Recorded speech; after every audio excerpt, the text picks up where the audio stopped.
ቤት እግዚአብሔር አምላኬ عبيخ እግዚአብሔር عبيتك زيت مرماري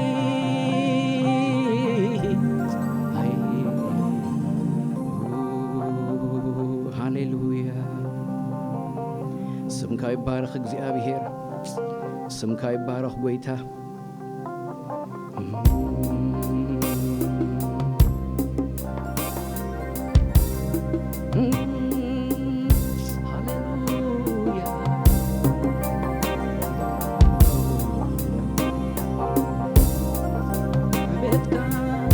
مرماري عبي أملاخها زمسلك زدارك زيلو زيابي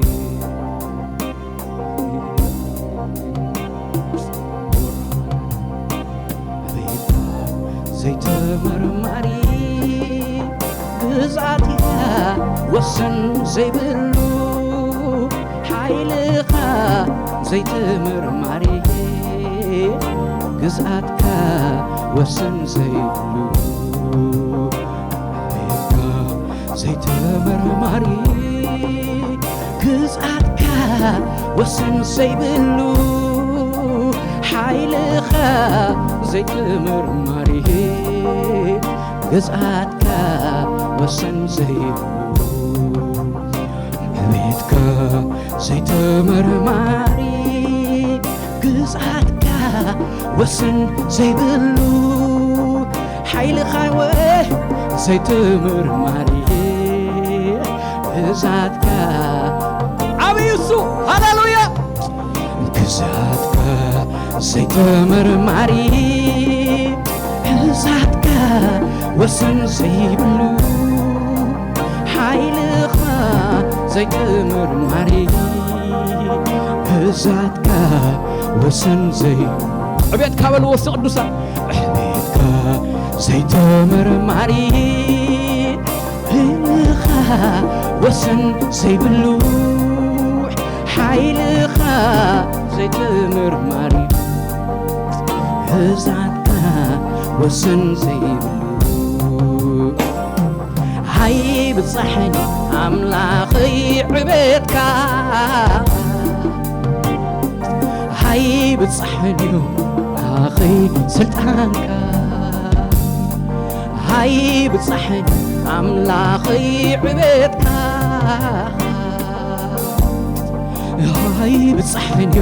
ويتاي سلطانك أمانوئيل سفحيو مزرقاح خنفكا ويتا يسوسي سفحيو مزرقاح خنفكا أمانوئيل سفحيو مزرقاح خنفكا زمسلك يلين እግዚአብሔር سمسلك يلين እግዚአብሔር سمسلك يلين እግዚአብሔር سمسلك يلين እግዚአብሔር سمسلك يلين እግዚአብሔር سمسلك يلين እግዚአብሔር مسلك يلين እግዚአብሔር አቤቱ زمسلك يلين أي أملاخي زمسلك زمسلك يلين هو أملاخي زمسلك يلين هو نقصي زمسلك يلين هو أملاخي زمسلك يلين እግዚአብሔር زمسلك يلين እግዚአብሔር زمسلك يلين እግዚአብሔር زمسلك يلين እግዚአብሔር زمسلك يلين እግዚአብሔር نحي بتصحني أملاخي عبيتك ሃይ ብጻሕንዩ ጎይታዬ ግርማኻ ሃይ ብጻሕንዩ ጎይታዬ ስልጣንካ ሃይ ብጻሕንዩ ጎይታዬ ዕቤትካ ኣማኑኤል ሰፊሕዩ መዝርጋሕ ኣኽናፍካ ጎይታ ኢየሱስ ሰፊሕዩ መዝርጋሕ ኣኽናፍካ አቤት አቤት አቤት አቤት ጎይታዬ ዝመስለካ የለን እግዚአብሔር ዝመስለካ የለን እግዚአብሔር ዝመስለካ የለን ዝዳረገካ የለን እግዚአብሔር ዝመስለካ የለን እግዚአብሔር ዝመስለካ የለን እግዚአብሔር ዝመስለካ የለን ሃሌሉያ ዝዳረገካ የለን እግዚአብሔር ዝመስለካ የለን እግዚአብሔር ዝዳረገካ የለን እግዚአብሔር ዝመስለካ የለን እግዚአብሔር ዝቐርበካ የለን እግዚአብሔር ኣብ ዘይቀረብ ብርሃን ትነብርዎ ዝቐርበካ የለን እግዚአብሔር ዝቐርበካ የለን እግዚአብሔር ዝቐርበካ የለን ዝመስለካ የለን ኦ ኣምላኸይ ዝመስለካ የለን ኦ ንጉሳዬ ዝመስለካ የለን ኦ ኣምላኸይ ዝመስለካ የለን ዝመስለካ የለን እግዚአብሔር ዝመስለካ የለን እግዚአብሔር ዝመስለካ የለን እግዚአብሔር ዝመስለካ የለን እግዚአብሔር ሃሌሉያ ዝመስለካ የለን ጎይታ ዓብይ ኣምላኽ ግርማ ብስልጣን ዓብይ ጎይታ ዝመስለካ የለን ጎይታዬ ዝመስለካ የለን እግዚአብሔር ዝመስለካ የለን እግዚአብሔር ዝመስለካ የለን እግዚአብሔር ዝመስለካ የለን እግዚአብሔር ዝቐርበካ የለን ዝቐርበካ የለን እግዚአብሔር ዝቐርበካ የለን እግዚአብሔር ዝቐርበካ የለን እግዚአብሔር ዝቐርበካ የለን እግዚአብሔር ዝቐርበካ የለን እግዚአብሔር ዝቐርበካ የለን እግዚአብሔር ዝቐርበካ የለን እግዚአብሔር ዝመስለካ የለን እግዚአብሔር ዝመስለካ የለን እግዚአብሔር ዝመስለካ የለን ዘይብፅሐኮ እዩ ጎይታዬ ሃይ ብፅሕንዩ ኣምላኸይ ዕቤትካ ሃይ ብፅሕንዩ ጎይታየይ ስልጣንካ ሃይ ብፅሕንዩ ኣምላኸይ ዕቤትካ ሃይ ብፅሕንዩ ጎይታየይ ስልጣንካ ኣማኑኤል ሰፊሕዩ መዝርጋሕኻ ኣጽሊሉናዎ ኣማኑኤል ሰፊሕዩ መዝርጋሕኻ ዝመስለካ የለን እግዚአብሔር ዝመስለካ የለን እግዚአብሔር ዝመስለካ የለን እግዚአብሔር ዝመስለካ የለን እግዚአብሔር እስቲ ክባብልዎ ቅዱሳነይ ዝመስለካ የለን እግዚአብሔር ዝመስለካ የለን እግዚአብሔር ዝመስለካ የለን እግዚአብሔር ዝመስለካ የለን እግዚአብሔር ዝመስለካ የለን እግዚአብሔር ዝመስለካ የለን እግዚአብሔር መስለካ የለን እግዚአብሔር መስለካ የለን እግዚአብሔር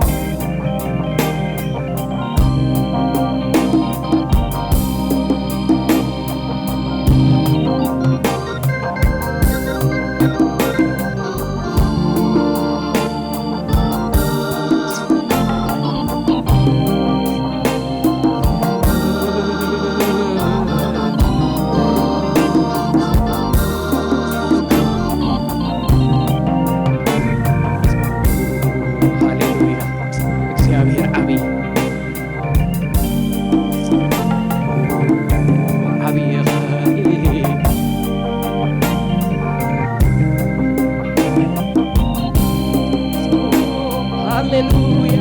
ስምካ ይባረክ እግዚአብሔር ዓብ ኣምላኽ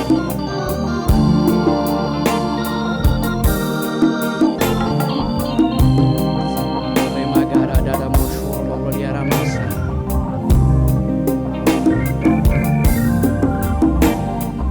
ስምካ ይባረክ ሃሌሉያ ነፍስና ትባረኸካ ኣላ እግዚአብሔር ነፍስና ልዕል ተብለካ ኣላ ግቦ ቅዱስ ነፍስና ትውድሰካ ኣላ እግዚአብሔር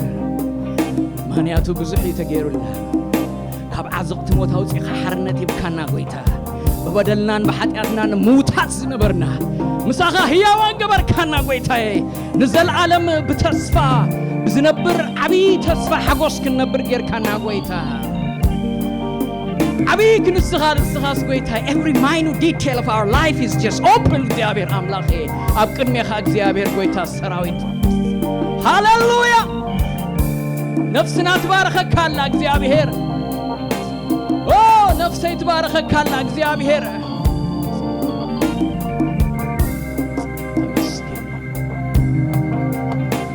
ነፍሰይ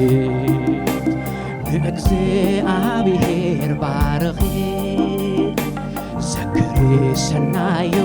እትስተገብረልኪ ነፍሰይ ንእግዚአብሔር ባረኺ ዘክሪ ሰናዮ እትስተገብረልኪ ነፍሰይ ንእግዚአብሔር ባረኺ ዘክሪ ሰናዮ እትስተገብረልኪ ነፍሰይ ንእግዚአብሔር ባረኺ ዘክሪ ሰናዮ እትስተገብረልኪ ነፍሰይ ነፍሰይ ንእግዚአብሔር ባረኺ ዘክሪ ሰናዮ እትስተገብረልኪ ሲያመስግንዎ ቅዱሳን ነፍሰይ ንእግዚአብሔር ባረኺ ዘክሪ ሰናዮ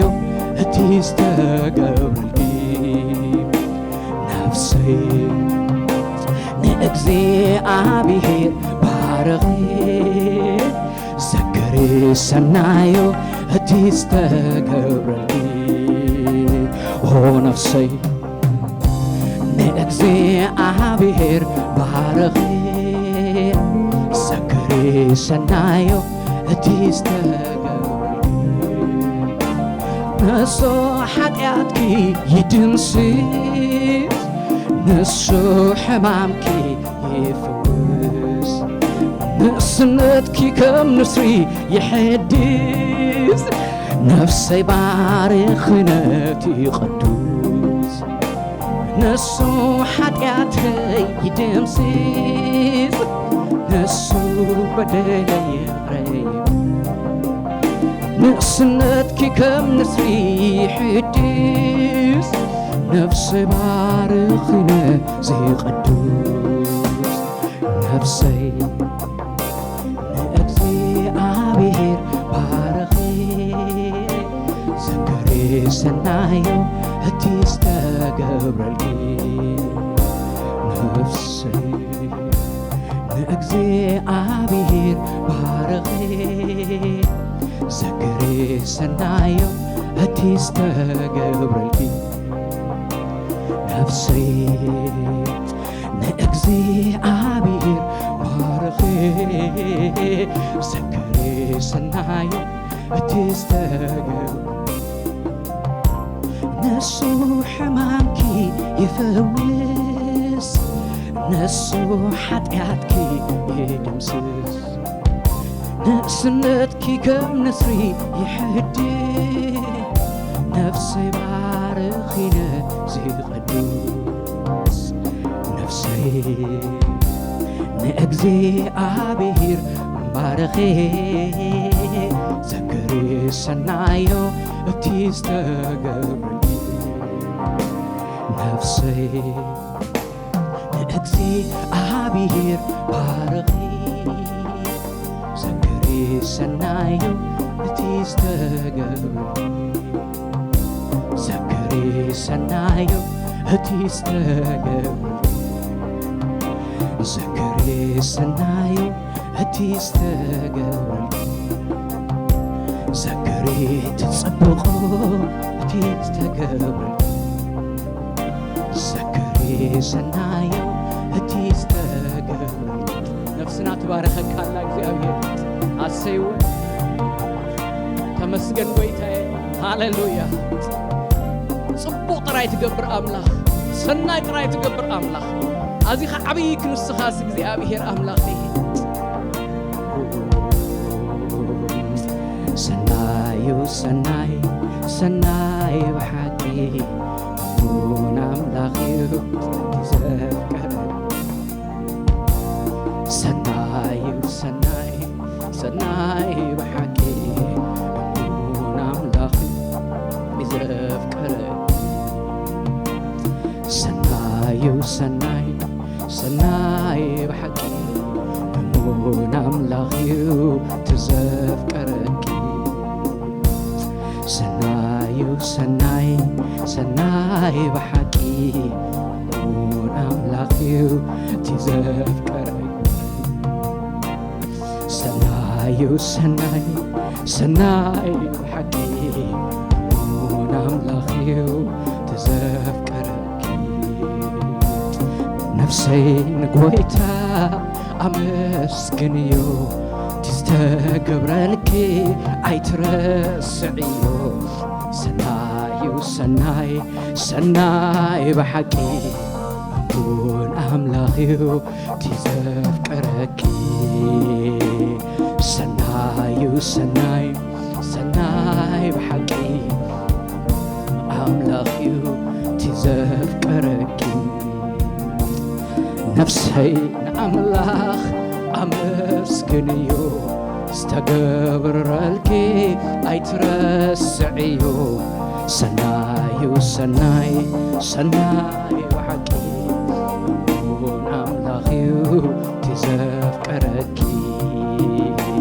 سنايو سناي سناي وحكي تتصوعكي تتصوعكي بفاصاو سنايو سناي سناي بحكي أملاخيو تزعدمكي رماغاديا سنايو سناي سناي نابدرار تقوي تزعدمنا أملاخيو تزعدمكي سنايو سناي سناي بحكي أملاخيو تزعوعكي سنايو سناي سناي ون أملاخيو تذكركي سنايو سناي سناي حكي تكون أملاخيو تذكركي سنايو سناي سناي بحكي همون أملاخيو تذكركي سنايو سناي سناي بحكي همون أملاخيو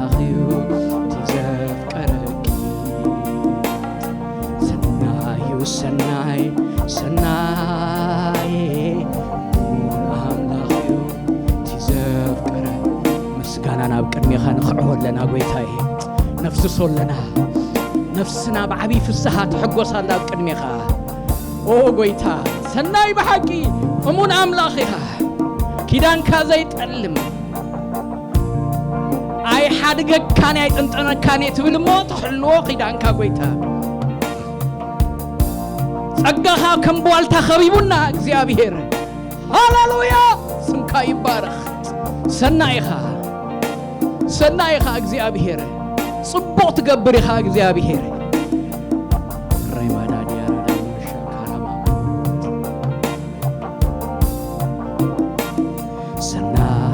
ሰናይ እሙን ኣምላኽ እዩ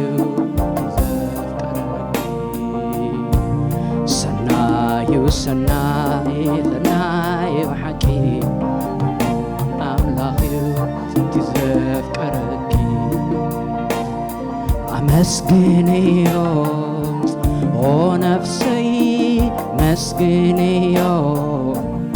ኦ ነፍሰይ መስግንዮ ኦ ነፍሰይ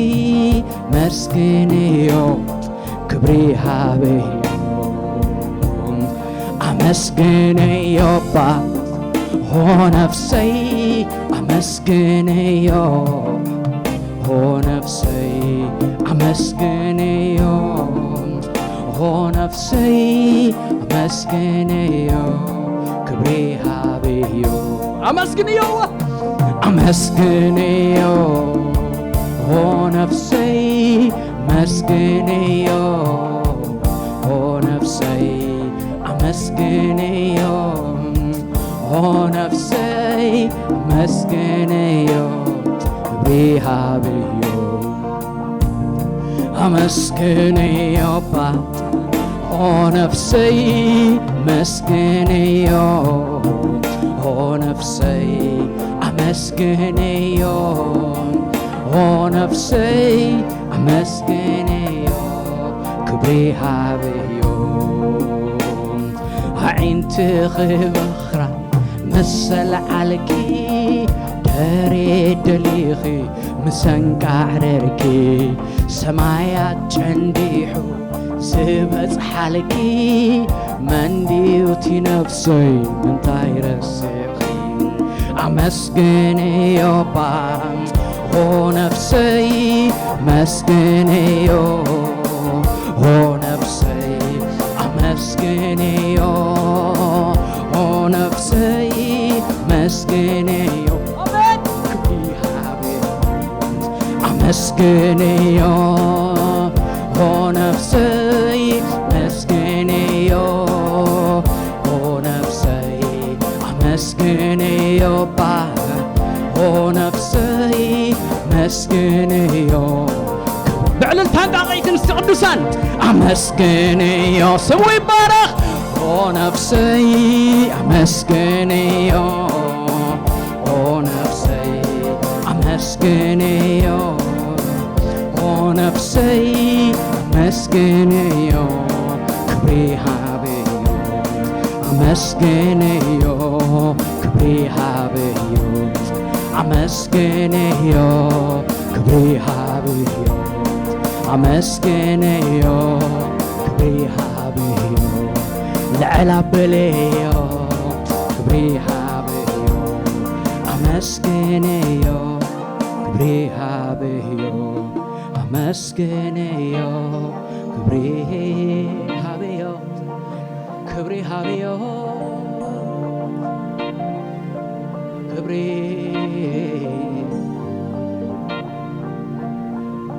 ኣመስግንዮ ክብሪ ሃበዮ ነፍስና ትባረኸካ ኣለና እግዚአብሔር ሃሌሉያ እታ ጽቡቕና ሰናይና ጥራይ ትደሊ ስምካ ይባረኽ ሰናይ ዝበሃል ከማኻ ዘየሎ እግዚአብሔር ስምካ ይባረኽ ሃሌሉያ ስምካ ይባረኽ እግዚአብሔር ስምካ ይባረኽ እግዚአብሔር ሃሌሉያ ኦ ክብሪ ክብሪ ሃበዮ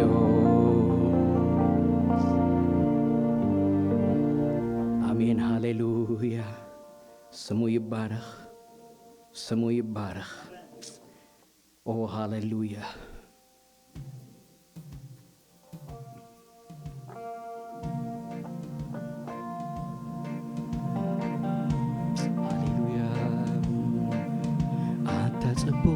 تدلي عتاسناي تدلي اسم كان عبيني بكا خبري مازناي بالكان ابس ما يمتي عتصبقنا تدلي عتاسناينا تدلي اسم كان عبيني بكا خبري مازناي بالكان ابس ما يمتي عتصبقنا تدلي عتاسناينا تدلي نسم كان عبيني بكا خبري مازناي بالكان ابس ما يمتري عتصبقنا تدلي عتاسناينا تدلي نسم كان عبيني بكا خبري مازناي بالكان ابس ما يمتري عتصبقنا تدلي عتاسناينا تدلي نسم كان عبيني بكا خبري مازناي بالكان عتصبقنا تدلي عتصبقنا تدلي عتاسناينا تدلي نسم كان عبيني بكا خبري مازناي بالكان ابسم سناي زباحل يلن يلن يلن بزيكاخا صبق زباحل يلن يلن يلن بزيكاخا سناي زقبر يلن يلن يلن بزيكاخا صبق زقبر يلن يلن منش خلو سناي صبق منش خلو سناي منش خلو صبق بينخا هو بينخا بينخا هو بينخا بينخا اكسي عبيريخا بينخا هو بينخا بينخا هو بينخا بينخا اكسي عبيريخا نسخا هو نسخا نسخا هو نسخا نسخا እግዚአብሔርኻ بغيت تدلي عتاسناي تدلي نسم كان عبيني بكاه أحزناي بالكان أبس صبقنا يزدلي عتاسناينا تدلي عتصبقنا تدلي نسم كان عبيني بكا خبري مازناي بالكان ابس ما يمي سناي زقبر يلن يلن يلن بزيكاخا صبق زباحل يلن يلن يلن يا هللويا صبق مكان يلن يلن يلن بزيكاخا صبق زقبر يلن يلن يلن بزكاخاوي منش خلو صبق منش خلو سناي منش خلو صبق منش خلو سناي بينخا هو بينخا بينخا هو بينخا بينخا ويتا يسوسيخا بينخا هو بينخا بينخا هو بينخا بينخا እግዚአብሔር ንስኻዎ ንስኻ هو ንስኻ ንስኻ ኢየሱስ ንስኻ ንስኻ እግዚአብሔር ኢኻ በይንኻ هو በይንኻ በይንኻ هو በይንኻ በይንኻ እግዚአብሔር ሲያመስግንዎ ብዕልልታ ዓብሳን በይንኻ وبينخا وبينخا وبينخا بينخا እግዚአብሔርኻ ንስኻ هو نسخا نسخا هو بينخا بينخا እግዚአብሔርኻ بينها هو بينها بينها هو بينها بينها እግዚአብሔርኻ بينها እግዚአብሔርኻ بينها እግዚአብሔር بينها እግዚአብሔር بينها እግዚአብሔርኻ بينها እግዚአብሔርኻ بينها እግዚአብሔርኻ بينها እግዚአብሔርኻ ኦ ሃሌሉያ እዚ ትኹል ቅዱስ ቃል አምላኽና እንታይ ብለናስን እግዚአብሔር ሰናይ ምዃኑ ንዑ ረአዩ ጣዕምዎ ይብል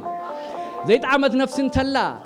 ዋላ ሰብ ዩቲዩብ ዲኹም ኩላ ናብዚ ዘለናውን ሓንቲ ነፍስን ተላስ ናብዚ ጥዑም ጎይታ ክትመጽእ ዕድማ ኣለኹ ኣሕዋቴ ኢየሱስ ጥራይ ዕረፍቲ ዝህብ ከምዚ ለጣጢፉ ዓለም ከም ትህቦ ዓይነት ሰላም ሂቡ ዝሰደካ ኣይኮነን እግዚአብሔር እሱ ዝህበና ሰላም እንታይ እዩ ሃሌሉያ ስለዚህ ኮይና በእግዚአብሔር ተስፋ ምግባር ይሰናዩ እንብል ነቶም ጽበይዎ አቤ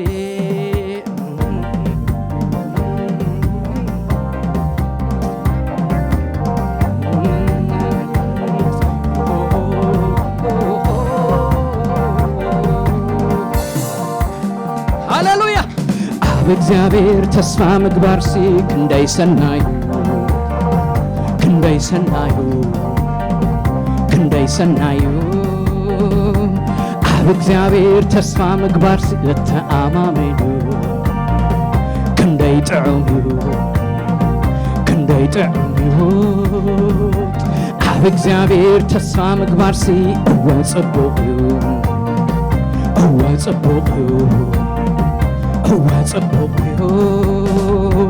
አብ እግዚአብሔር ተስፋ ምግባር ሲተአማመኑ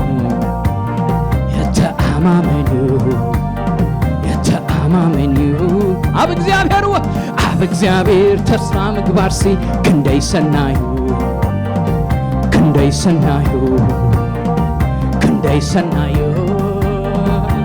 አብ እግዚአብሔር ተስፋ ምግባር ሲ ክንደይጥዑሙ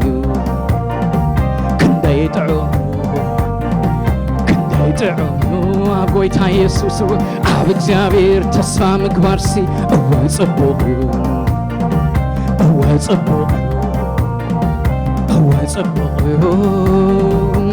ነቶም ትጽበይዎ ይርከበሎም ኣብ ትሕቲ ጽላል ኣኽናፉ መጸግዕዮም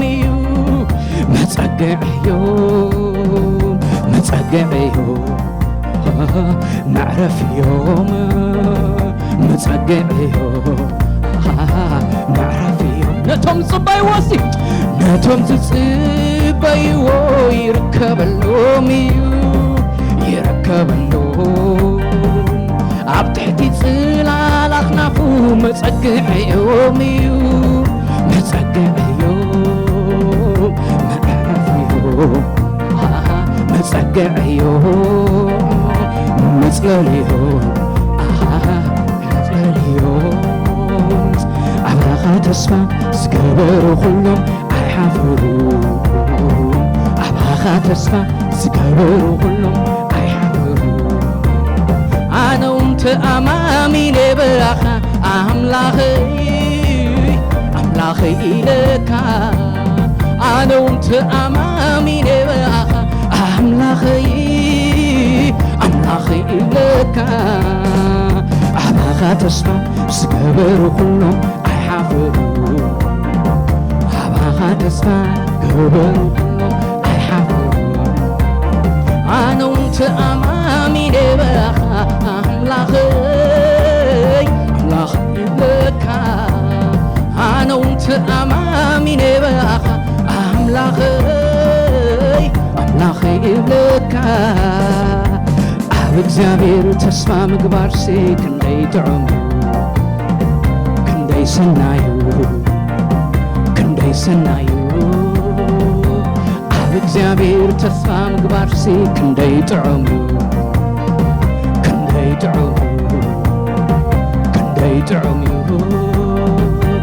ኣብ እግዚአብሔር ተስፋ ምግባር ሲ ክንደይጽቡቕ እዩ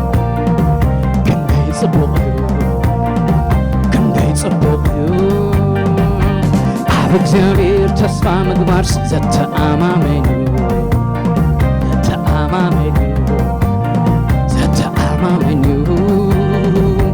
ነቶም ዝጽበይዎ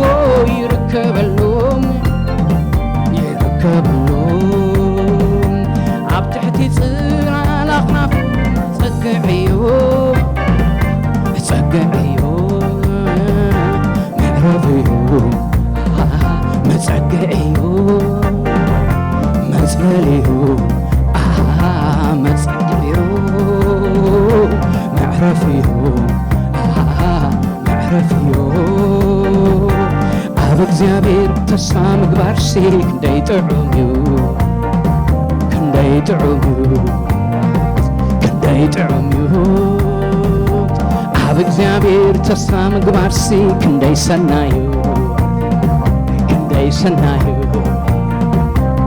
ሰናዩ ኣብ እግዚአብሔር ተስፋ ምግባር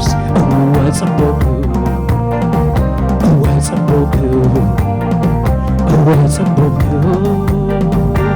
ኣብ እግዚአብሔር ተስፋ ምግባር የተኣማመኑ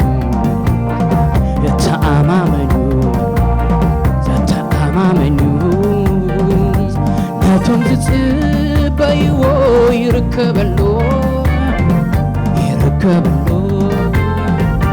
ኣብ ትሕቲ ጽላል ኣኽናፉ መጸግዕዮ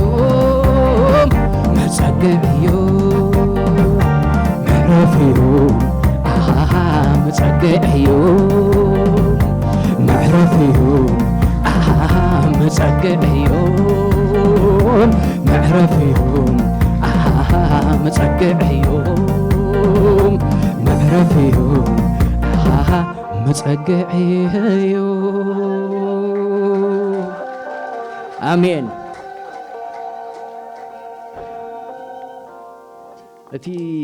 እስቲ ሎሚቶም ጠቃኹም ዘለውን ጎይታ ስሙ ክባረኹም ሳኹም ዘለው እግዚአብሔር ሰናዩ በልዎም እግዚአብሔር ስኒ ሰናዩ ንዓኻ ይበልዎም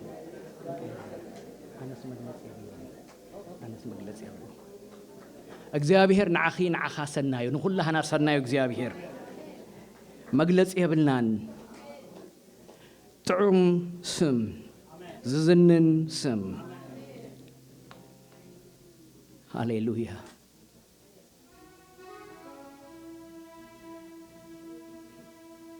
ስሙ ይባረክ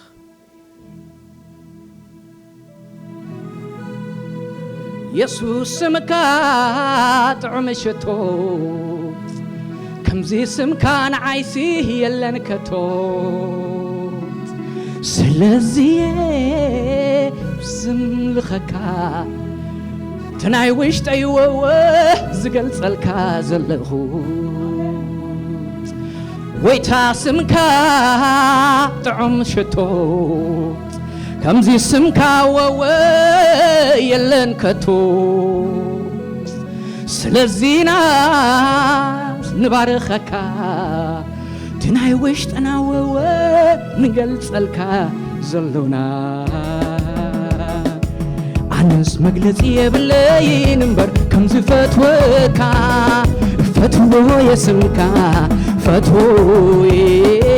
ንዶ የስምካ ንዶ እስቲ ኩላህና እናጣቃና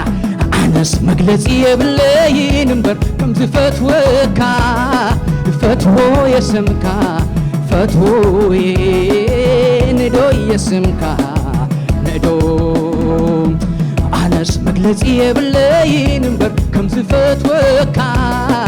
ፈትዎ የስምካ ፈትዎ ንዶ የስምካ ንዶ ኣሜን ወ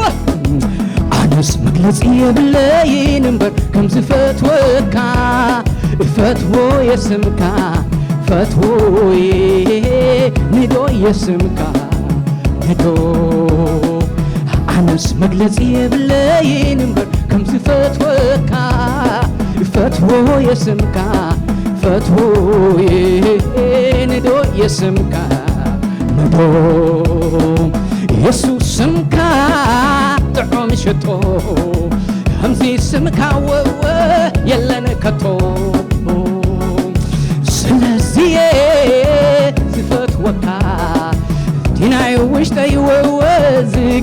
ዝገልጸልካ ዘለኹ ወኣቦ ስምካ ጥዑም ሽቶ ከምዚ ስምካ ወወ የለን ከቶ ስለዚየ ዝፈትወካ ቲናይ ውሽጠይ ወወ ዝገልጸልካ ዘለኹ ኣነስ መግለጺ የብለይን እምበር ከም ዝፈትወካ ፈትዎ የስምካ ፈትዎዬ ንዶ የስምካ ንዶ ኣነስ መግለጺ የብለይን እምበር ከም ዝፈትወካ ፈትዎ የስምካ ፈትዎዬ ንዶ የስምካ ንዶ ታይ በሃላይ ታይ ክትብል ንዝመጸወወ ጾር ተልዕል ዝሰተየ ኣይጸምእን ዝጠዓመወወ ኣይርሕቕን ካባኻ ኣነስ መግለጺ የብለይን እምበር ከም ዝፈትወካ ፈትዎ የስምካ ፈትዎዬ ንዶ የስምካ ንዶ ኣነስ መግለጺ የብለይን እምበር ከም ዝፈትወካ የስምካ ፈትዎዬ ንዶ የስምካ ርኢዩካ ድዩ ሰሚዑካ መን ዘይበለሞ የሱስ ጐይታ ጣዕሚ ፍቕሪ ተተርኢሰ ኣብ ሕቑፍኻ ወወ ተጣቢቐ ዘለኹ ኣነስ መግለጺ የብለይን እምበር ከም ዝፈትወካ ፈትዎ የስምካ ፈትዎዬ ንዶ የስምካ ንዶ ኣነስ መግለጺ የብለይን እምበር ከም ዝፈትወካ ፈትዎ የስምካ ፈትዎዬ ንዶ የስምካ ንዶ ኣነስ መግለጺ የብለይን ከም ዝፈትወካ ፈትዎ የስምካ ፈትዎዬ ንዶ የስምካ ንዶ ታይ በሃላይ ታይ ክትብል ንዝመጸወወ ጾሩ ተልዕል ዝሰተየ ኣይጽምእን ዝተዓመወወ ኣይርሕቕን ካባኻ የሱስ ስምካ የሱስ ስምካ ጥዑም ሽቶ ከምዚ ስምካ ወወ የለን ከቶ ስለዚየ ዘምልኸካ ቲናይ ውሽጠይ ወወ ዝገልጸልካ ዘለኹ ኣነስ መግለጺ የብለይን እምበር ከም ዝፈትወካ ፈትዎ የስምካ ፈትዎዬ ስዮ የስምካ ንዶ ኣነስ መግለጺ የብለይን እምበር ከም ዝፈትወካ ፈትዎ የስምካ ፈትዎዬ ንዶ የስምካ ንዶ ኣነስ መግለጺ የብለይን እምበር ከም ዝፈትወካ ፈትዎ የስምካ ፈትዎዬ ንዶ የስምካ መግለጺ ስኢነን ኣነስ መግለጺ የብለይን እምበር ከም ዝፈትወካ ፈትዎ የስምካ ፈትዎዬ ንዶ የስምካ ንዶ ኣነስ መግለጺ የብለይን እምበር ከም ዝፈትወካ ፈትዎ የስምካ ፈትዎዬ ንዶ የስምካ ንዶ ኣነስ መግለጺ የብለይን እምበር ከም ዝፈትወካ ፈትዎ የስምካ ፈትዎዬ ንዶ የስምካ ንዶ የሱስ ስምካ ጥዑም ሽቶ ከምዚ ስምካ ወወ የለን ከቶ ስለዚየ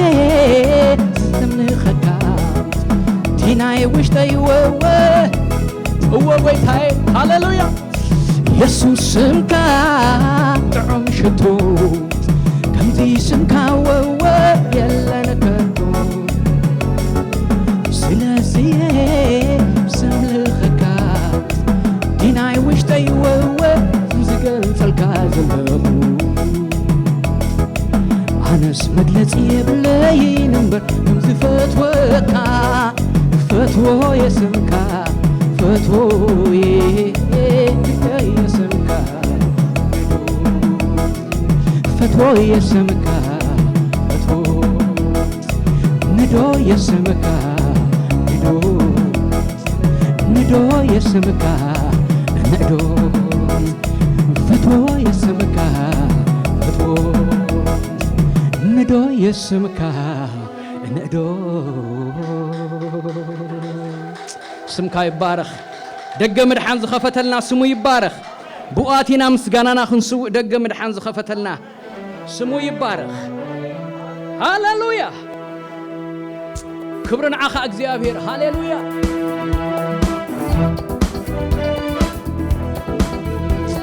بؤاتي كمسكنكا بنيه حدا نجر قبر اللي بروح تدمس اسمع الله دون قبائل صبوت كيبورد حرمتنا وصوني ريخ حجي ناتقعنا بحقوس ندينا هنزمر حجون كمو سمو يبارخ ماكسيمم يهيبه يوزي كيبورد مو قرب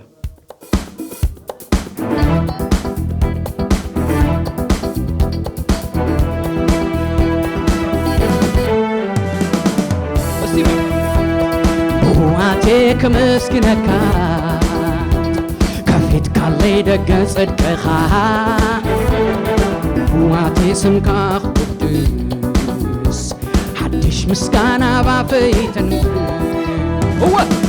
واتيك مسكنكا كفيت كاللي دقن صدقخا واتي سمكا قدس حدش مسكانا بافيتن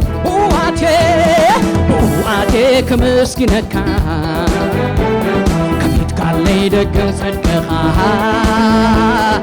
واتي سمكا قدس حدش مسكانا بافي واتيك مسكنكا كفيت كاللي دقن صدقخا واتي سمكا قدس حدش مسكانا بافيتن مسكانا مسكانا مسكانا مسكانا مسكانا هاليلويا مسكانا مسكانا نعخا أملاخي نعخا يسوس نعخا أمنعوه نعخا أملاخي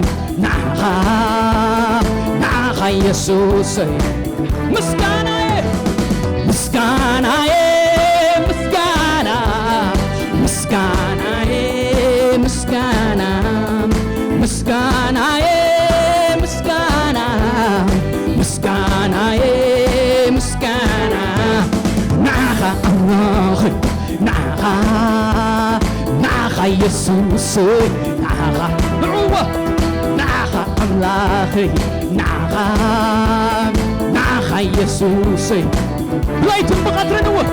بليتن بقطرن انكا مسكاناي انكا مسكاناي انكا مسكاناي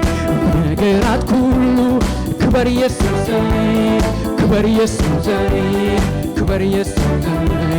بليتن بقطرن انكا مسكاناي انكا مسكاناي انكا مسكاناي بنقرات كله كبر يسوسي كبر يسوسي كبر يسوسي مسكانا مسكانا مسكانا مسكانا مسكانا مسكانا مسكانا مسكانا نعخا أملاخي نعخا يسوسي نعخا أملاخي نعخا يسوسي نعخا أملاخي نعخا أملاخي نعخا يسوسي نعخا أملاخي نعخا يسوسي نعخا مسكانا مسكانا مسكانا مسكانا مسكانا مسكانا مسكانا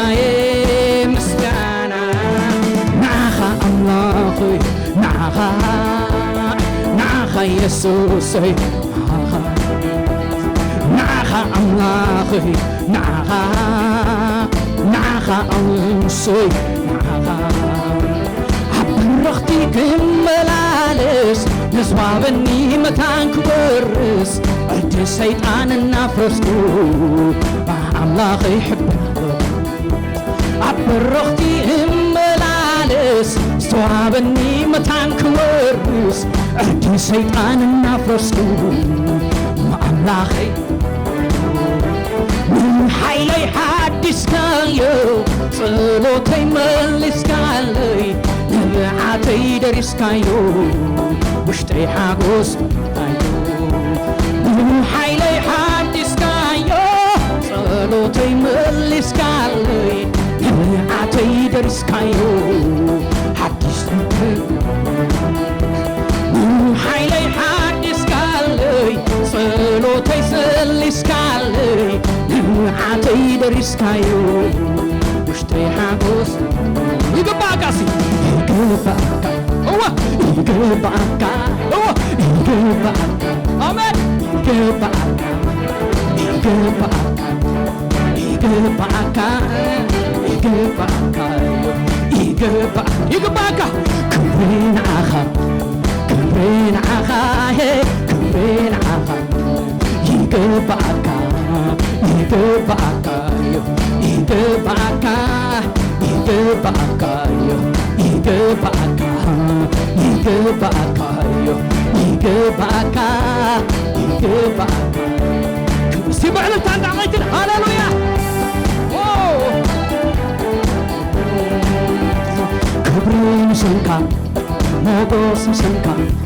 عبيت سنكا داسين سنكا كبرين سنكا موغوس سنكا عبيت سنكا داسين سنكا كبرين سنكا موغوس سنكا عبيت سنكا داسين سنكا كبرين سنكا موغوس سنكا عبيت سنكا داسين وهاللويا كبرين سنكا موغوس سنكا عبيت سنكا داسين سنكا كبرين سنكا موغوس سنكا عبيت سنكا داسين كبرين سنكا موغوس سنكا عبيت سنكا داسين سنكا كبرين سنكا موغوس سنكا عبيت سنكا داسين سنكا كبرين سنكا وشادوا موغوس سنكا عبيت سنكا داسين كبرين سنكا موغوس سنكا عبيت سنكا داسين كبرين سنكا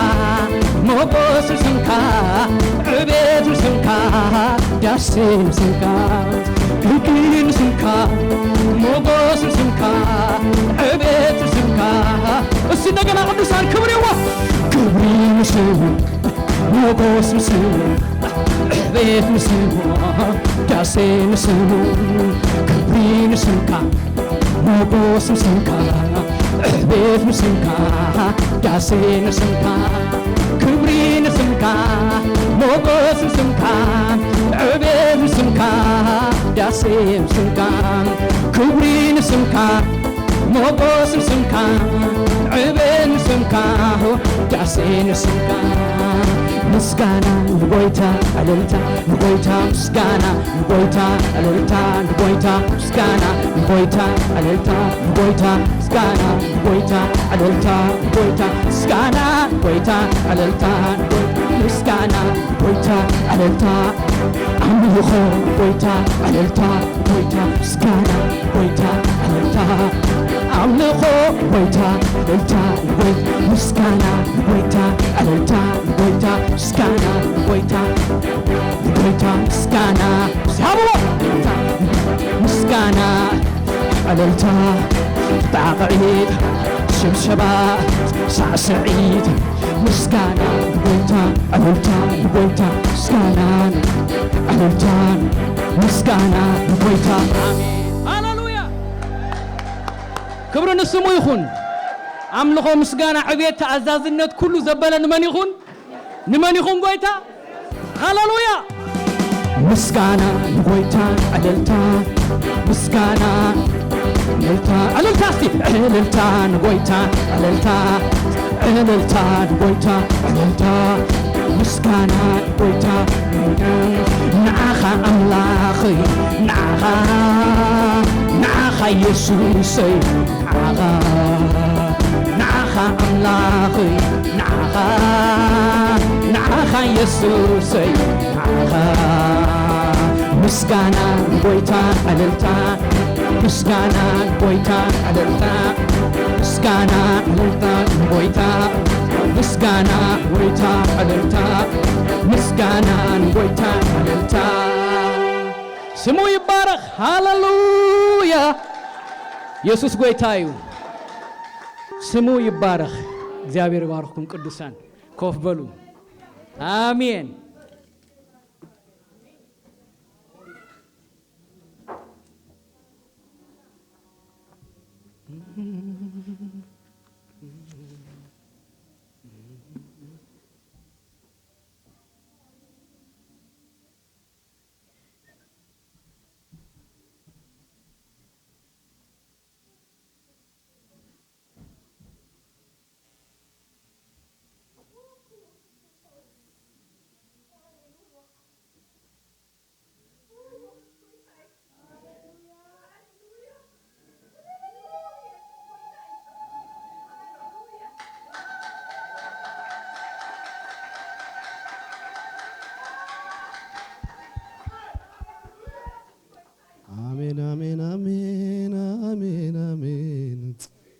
دغنا እግዚአብሔር ጣቂዕትኩም እልልታኩም ክብረሃቡን ዝጎይታዝ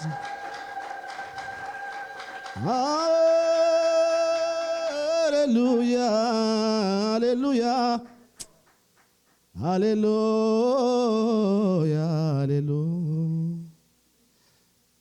ንኃይለይ ሓዲስካዮ ጸሎተይ ሰሚዕካዮ ننبعتي دريسكايو وشتي إللتا مليكايو نحايلي حديسكالي نتقلتي سمعكايو ننبعتي من اللو بزقوب عيلو نبعتو ترزلو نكزعبير بإللتا بتعقعيت هاللويا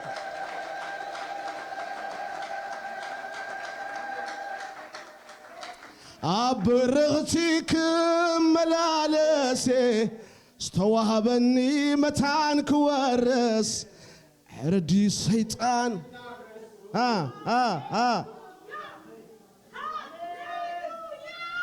أبرغتك ملالسي استوهبني متان كوارس حردي سيطان آمين آمين آمين آمين آمين آمين آمين آمين آمين آمين سلازم بتاقيد بإللتا يكبعكايو يكبعكا يكبعكايو يكبعكا يكبعكايو يكبعكا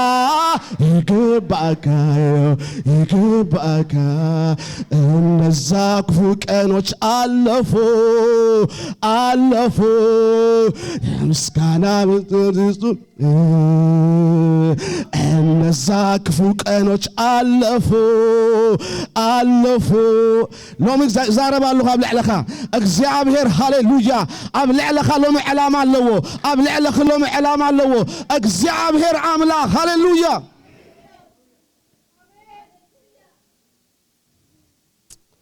እነዛ ክፉ ቀኖች አለፉ እነዛ ክፉ ቀኖች አለፉና ለእልልታ ለምስጋና አሜን አሜን አሜን አሜን አሜን አሜን አሜን አሜን አሜን አሜን አሜን አሜን መንፈስ ቅዱስ አለው ብዙ ጉባኤ አሕዋተይ እስኪ እግዚአብሔር ይመስገን ንዝ መንፈስ ተታሓዙ ሕጂ ናይ ጎይታ መንፈስ በኃይሊ አማኸልና ኣሎ ናይ እግዚአብሔር መንፈስ በስልጣን አማኸልና ኣሎ ናይ ጎይታ መንፈስ ጂላቫኖ ላቫሲያ ፕሮግራማ ዲሌቬንቶራ ባዲና ማግላዲኔ ቤግሮሲያ ተታሓዙ ዝ መንፈስ ኣሕዋተይ በጃኹም ነዚ መንፈስ ኣይትመሓላለፉ ሕጂ ተታሓዙ ሎሚ እግዚአብሔር ኣብ ህይወትኩም ዝገብሮ ነገር ኣሎ ሎሚ እግዚአብሔር ኣብ ሓዳርኩም ዝገብሮ ነገር ኣሎ ሎሚ እግዚአብሔር ኣብ ጥዕናኩም ዝገብሮ ነገር ኣሎ ሎሚ እግዚአብሔር ኣብ ቅድኩም ዝገብሮ ነገር ኣሎ ኣምላኽ ኣሎ ዝጉባኤ ሬቫዲላ ቫጂና ማክራቫዲያ ናይ ጎይታ መንፈስ በኃይሊ ብለያምልኾ ኃይሊ ኣሎ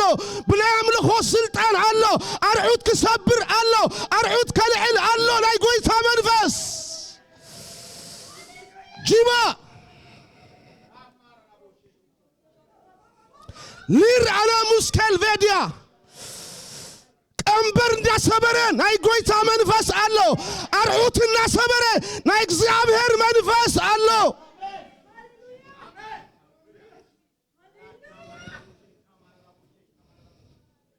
ንብዓት እናደረዘ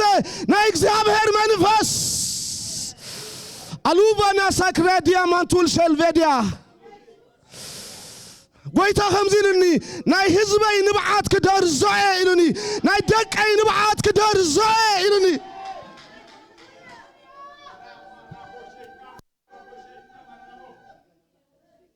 ጂላ ሜልቫዲያ مالفونا حروبا لافاديانوس كلامر شيرفيديا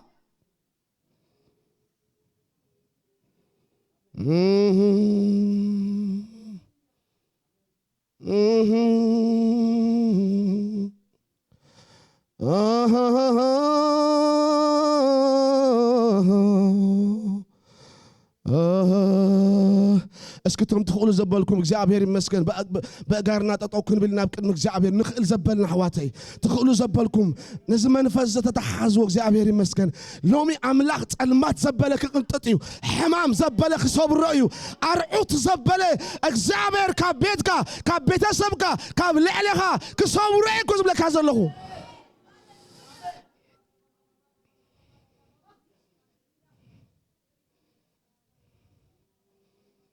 ኢየሱስ ክርስቶስ ስም ሕማም ዘበለ ሕጂ ሕማም ዘበለ ካብ ህዝብኻ ይነቕሎ ኣለኹ ሕማም ዘበለ ካብ ህዝብኻ ይነቐል ኣርዑት ዘበለ ካብ ህዝብኻ ይልዓል በኢየሱስ ስም እጽልለኹ ማእሰርቲ ዘበለ ኣጋንንታዊ መጥቃዕቲ ዘበለ ኣብ ጥዕናኦም ኣብ ቤተሰቦም ኣብ ደቆም ዙርወር ዘበለ ኣብ ሓዳሮም ዙርወር ዘበለ ናይ ኣጋንንቲ መጥቃዕቲ በኢየሱስ ስም ሎሚ ገልቢጠዮ ዝተገልበጠ ይኹን ኣሜን በል ግድ የብልካን በኢየሱስ ስም ገልቢጠዮ ዝተገልበጠ ይኹን ሺራባራባጋና ማድያ ሬስካላቫድያ ኣጋንንታዊ መጥቃዕቲ ኣብ ሓዳሮም ኣብ ጥዕናኦም ኣብ ቤተሰቦም ኣብ ደቆም ኣብ ውሉዶም ዝለዓል ዘበለ ናይ ኣጋንንቲ መጥቃዕቲ በኢየሱስ ስም ገልቢጠዮ ዝተገልበጠ ይኹን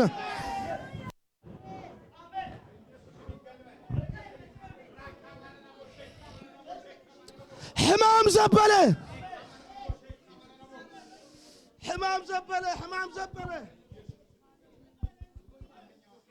ጂራባጋራባዳላ ባጋና ማዲያ ሬቫንቶ ሴክላቫዲና ማዲያ ራባራባራባራ ኣብ ርእሱ ዘሎ ሕማም ኣብ ጨጎራ ዘሎ ሕማም ኣብ መዓናጡ ዘሎ ሕማም ሓይሊ ናይ ካንሰር በኢየሱስ ስም ሰብሮ ኣለኹ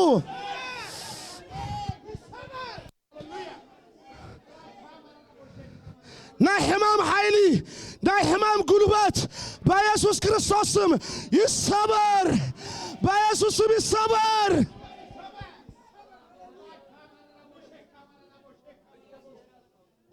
ጸልዩ በመንፈስ ጸልይ ሕጂ በመንፈስ ጸልይ ሕጂ በኢየሱስ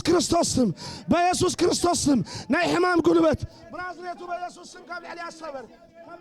ኣለኹ ካብ ልዕሊ አይነቀል በኢየሱስ ክርስቶስ ስም ኃይለ ሕማም በኢየሱስ ክርስቶስ ስም አጋንንታው መጥቃዕቲ በኢየሱስ ስም ካብ ልዕሊ አይሰበር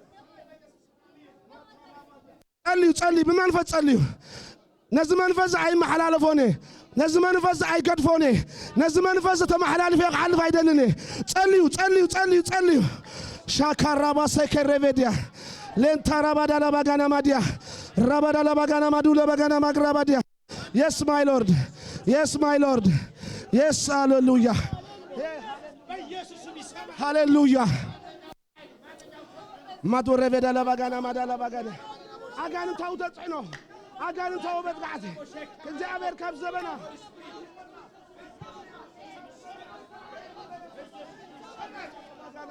ባጋና ማዲ ጸልዩ በመንፈስ ጉድበጃሁም በኢየሱስ ክርስቶስ ስም እግዚአብሔር አምላኽ ኣብ ልዕሊ ጸጋ ይምጻሕ ኣብ ልዕሊ ረድኤትካ ይምጻሕ ኣብ ልዕሊ ክብርካ ይምጻሕ እግዚአብሔር በኢየሱስ ስም ጸልለኹ Shilavano sekerebedia la pura dinama sekerebedia rilabadana yes መጥቃታት ኩሉ በኢየሱስ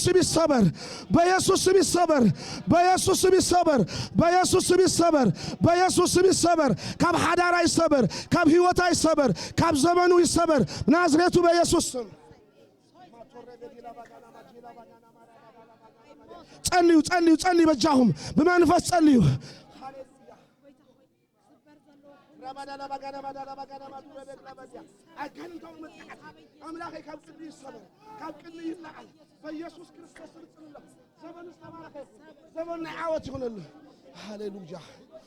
ማቶረ በደለ በጋና ማጂላ ባጋና ማዲያ ረባዳላ ባጋና ማዳለ በጋና መዲላ ባጋና ማዲያ ረበዳላ ባጋና ማዱረ በገላሲያ ለቦረ በጂና ማግራባዳላ ባጋና ማዲያ አሉረ በዲና ማግራባዲ ለበሰረ በደለ በዲያ ሃሌሉያ ነዝበተ ክርስቲያን እዚ እግዚአብሔር አምላኺ ከዋጋዕ ዝወፀ ዘበለ ናይ ጸላእ ጉልበት ብሽም ኢየሱስ ተገልበጠ ይኾነ ብሽም ኢየሱስ ይገልበጥ ሕብረትና ዝቃወም ዘበለ ሓድነትና ዝቃወም ዘበለ ሕውነትና ዝቃወም ዘበለ ማንኛውም ናይ ጥልቅ ጉልበት በኢየሱስ ስም ይደቐል በኢየሱስ ስም ይሰበር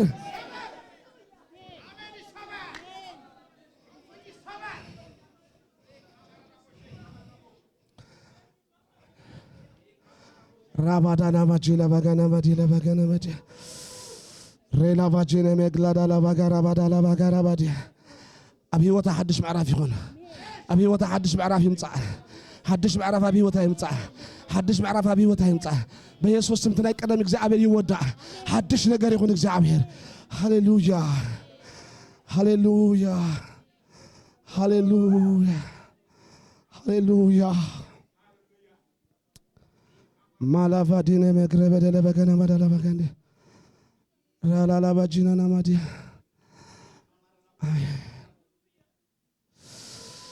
ሁሉ ዝኽእል ኣብ ጎነይ ምስኮነ እታይ ጎዲሉኒ እታይ ከሲኢነ እንጽሪቱ ናተኸናኸነ ቤተይ ሰሊምዋ እንደኹ ደዊለ ትኹሉ ዝኽእል ኣብ ጎድነይ ምስኮነ እታይ ጎዴሎኒ እታይ ከሲኢነ ሩንጽሪቱ ናተኸናኸነ ቤተይ ሰሊምዋ እነኹ ደዊለ አዛዚ ፍጥረታት ጃልባይ ተወጢዕካ እታይ ጎዲለኒ ህይወተይ ምስሃብኩኻ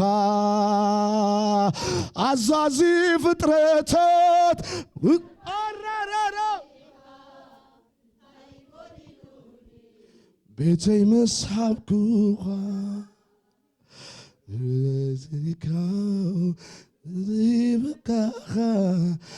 አሜን አሜን አሜን አሜን አሜን አሜን አሜን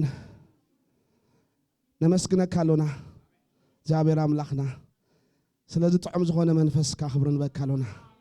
ስለዚህ ጥዑም ዝኾነ እግዚአብሔር ረድኤትካ ነመስግነካ አሎና ክነምልኸካ ጸጋን ኃይልን ስለዝሃብካና ክብር ንበካ አሎና ኣብ ቅድሚኻ ክንኾነሉ እግዚአብሔር ዓቕምን ጉልበትን ስለዝወሰካና ልዕል ነብለካ አለና በዛ ሰዓት እዚኣ እግዚአብሔር አቦ ንጽልይ ኣለና ስለዛ ጎረቤትና እግዚአብሔር አቦ ኢትዮጵያ ንጽልይ ኣለና ስለ ኤርትራ ንጽልይ ኣለና በኢየሱስ ክርስቶስም እግዚአብሔር ሰላም ነዘን ሃገራት ዚአን ይኹን ሰላም ነዘን ሃገራት ዚአን ይኹን ሰላም ነዘን ሃገራት ዚአን ይኹን ሰላም ንኢትዮጵያ ይኹን ሰላም ንኤርትራ ይኹን ሰላም ንዝምድር ይኹን እግዚአብሔር አቦ ንጽልይ ኣለና ደም ከፍስስ ዝነቅል ዘሎ ናይ ጸላእ ጉልበት ንዓቅቶለና በኢየሱስ ስም استعقت يكون بيسوسم سلام هزبتا كزرق زوص منفس نعقتو لنا بشيم يسوس استعقت يكون ما عد قالك بارخلنا قالك تزاربنا يسوس كريستوس ياوشم نغزابير دموق زغونه طاقيتنا اللتانا كنبوينا ابزلنا يخن قمتنا እግዚአብሔር استمسገነ ይሁን አሜን ለታጣኹም ዘለሰብ ከም ዝበሎ እንቋ ብድሓን መጻኻ ናብዝ ጥዑም ዝኾነ መንፈስ ዘለዎ ቤት በልኦ ሃሌሉያ አሜን ቤት እግዚአብሔር ጥዑም መንፈስ ዘለዎ ጥዑም ደስታ ዘለዎ ጥዑም ሓጎስ ዘለዎ ቤት እግዚአብሔር ዝተባረከ ይሁን አሜን ዕድለኛ አኻ ኣብዚ ቤት ዝምህላኳ በልኦ አሜን هذا السبب بيثيبيا أنت هيلنسي كل شيء سنبه سنبه تابت قدمتنا نريك بقى أنت يكون خمية ودقراتو أبا أمريكا هون قاسي سنبه سنبه دخل شعب بتخرسيان يهلا يويلن وهلا هو آمين وا نتايدا بيت أملاح كنا أنا حجانا كوي أنت آمين ولو أبز بيت بمهلاكم تريسنا أنا أخذكم تاي بركتي بقى آمين كاب شحسين داويت كاب شعسي أبكال حنت معلتي اسكا حنت معلتي ولا اللي بجاهم آمين بيت أملاخنا عنا هيوتنا زغيرة أملاخنا زغيرة أتحساسبنا زغيرة النبابرنا زغيرة أدراشنا زفلتنا دم بس لزغونه نفكروا إنك زعبير مسكر آمين خبرنا أملاخ يكون زعبير استمسكن يكون أبيت أملاخ مهلاو نعملاخ مقلقال كاب زعب عج عيلن كاب زعب صوع عيلن نتعاوى أملاخ نقلقله أمين يا بيري مسكن كم يكنيهم كل سلام دي كل دحان دي يا بير استمسكن يكون لو ما أنت نريء قال قبل بي زي خلتصومون قبل بي جلو قال كلاتنا مصحف قدس حزنا إذا بنعوي زيادة تبقى الله ده تبقى الله هراش ورنك زي أبير يخون فيليبي قدماي معرف كلاتنا مصحف قدس حزنا زلنا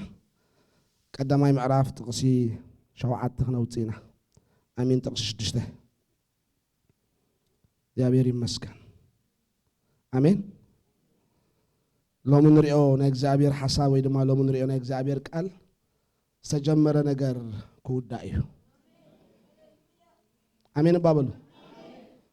تايز بزلهم استجمر نجار تخوني كودايو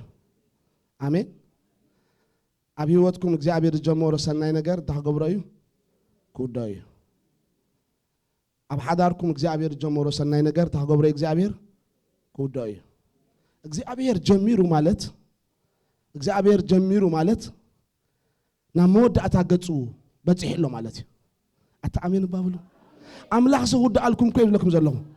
أتعبي هوتكم إجابير جمرو سنرسين السوء إجابير تحضر رأيو كودايو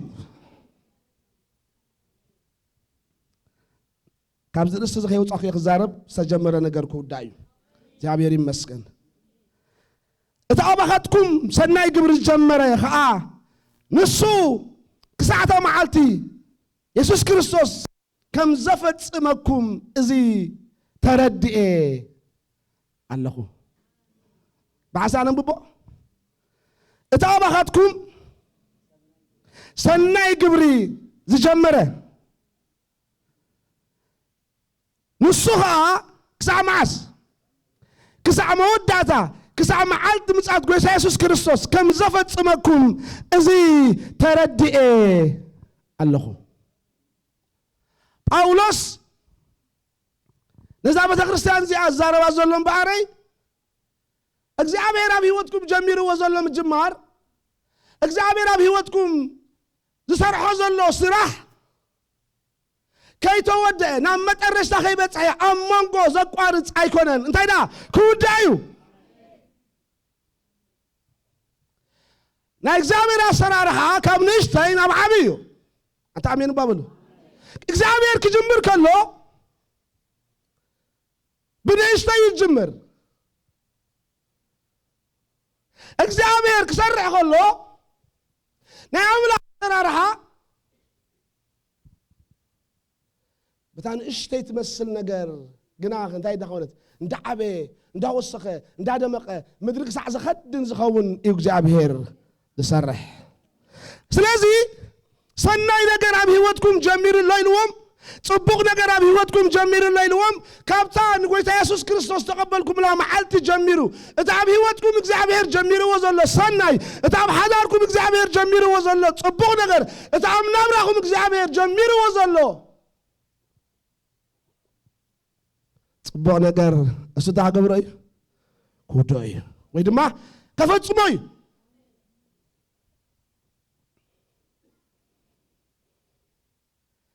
ናይ ኣምላኽ ኣሰራርሓ ኢልና ብንእሽተይ ናብ ዓብዪ ኢልና ብሒደት ናብ ብዙሕ እዩ ሒደት ይጅምር እሞ እግዚአብሔር እንታይ ገብሮ ነቲ ሒደት እንታይ ገብሮ እግዚአብሔር የብዝሖ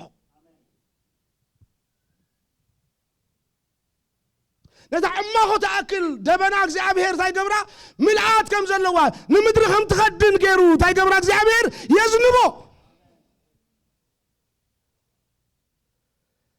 ንእሽተይ ነገር ኣብ ህይወትካ እግዚአብሔር ጀሚሩሎ كعبي كوداي نعم مفتمت أخبتصحي آمين آمين سناي دقير جمير اللوك زعبير حاونا خزمرنا خلو أملاح انتايو سنايو سرحو سنايو مجدو سنايو أكايدو سنايو علامو سنايو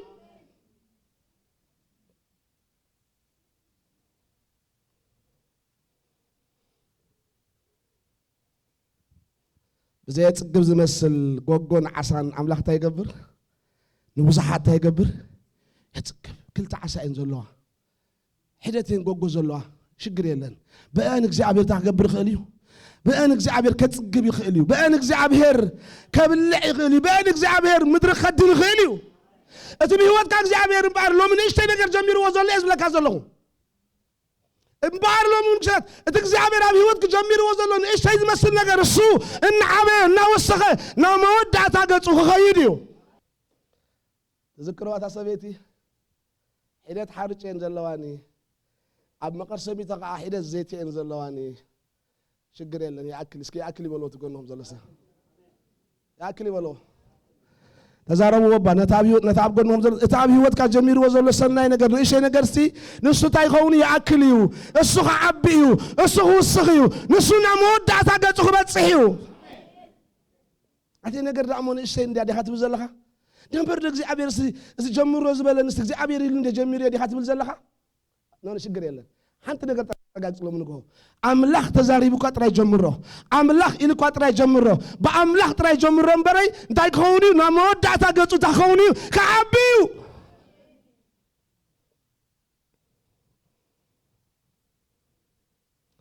أملاح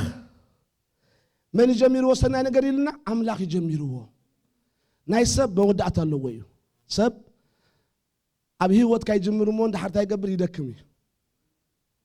ده حريت ملس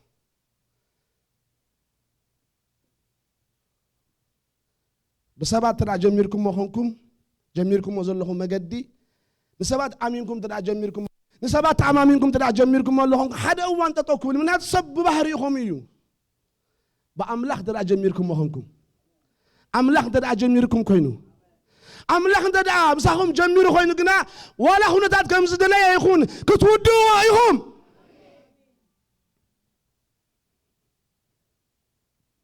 من يجميروا لهم من يجميروا اسك أملاك بلو إتا أملاك أبهاتكم جمروا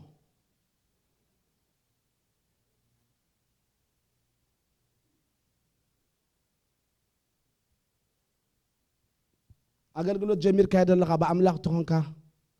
تودو إيخا تمرتي نحرب أملاك جمير كهذا اللي خونكا انت دا املاح تزاريبك املاح جمار يمجمار زخونه يكون جميرك لها هونكا نام مودعتا خبصحي منتاي تلكاني زجمرك املاح سلا زخونه املاك امونغو زحدق املاح سلا زيكونه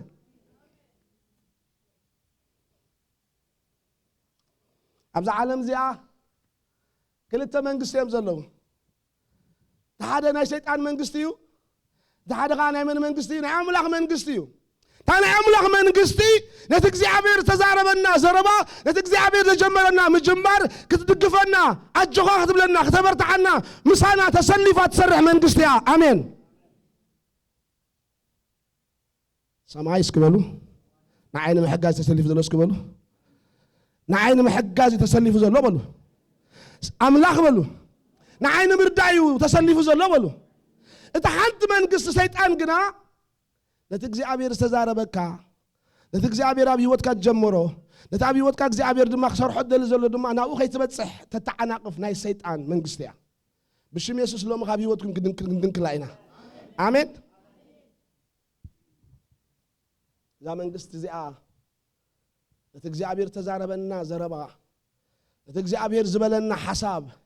نتجزي عبير أبي وتنا تجمره مجمار نتجزي عبير أبي وتنا زبالة نجار أبوتو خي بتصح أب تجزي عبير زبالنا كي نبتصح التخلق التعقد التقاوم ناي شيطان من قستيا لو مقرأ أملاك تزاري من الله اكزابير كاب هيوتكم كاب حداركم كاب تعناكم كاب عقل قلتكم كدن كلا اكزابير آمين بابلو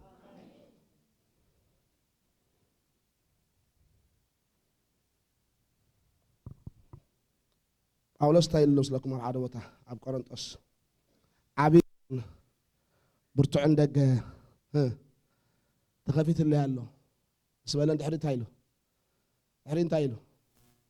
تتصادر تقنا زحت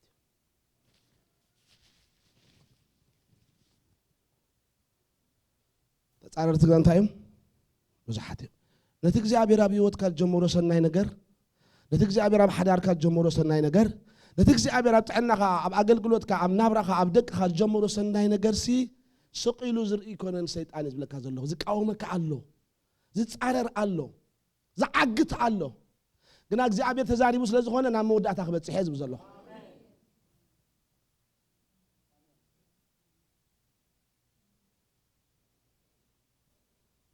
آمين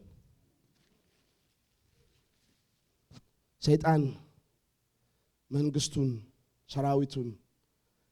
كابتن مجدي كابتن إجزابير سناينت كابتن إجزابير صبغ نجر كابتن إجزابير حساب كابتن إجزابير مخريك عقدنا خل كلنا دوكنا استسلفوا ناي أجان انت سراويتهم جن أملاك تزاري مسلا زخونه أملاك جمير الناس لزخونه انت قبرنا يا أملاك كودانا آمين أملاك كوداني اسكبلو تزاربوا أملاك كوداني بلو أملاك استمسكن يا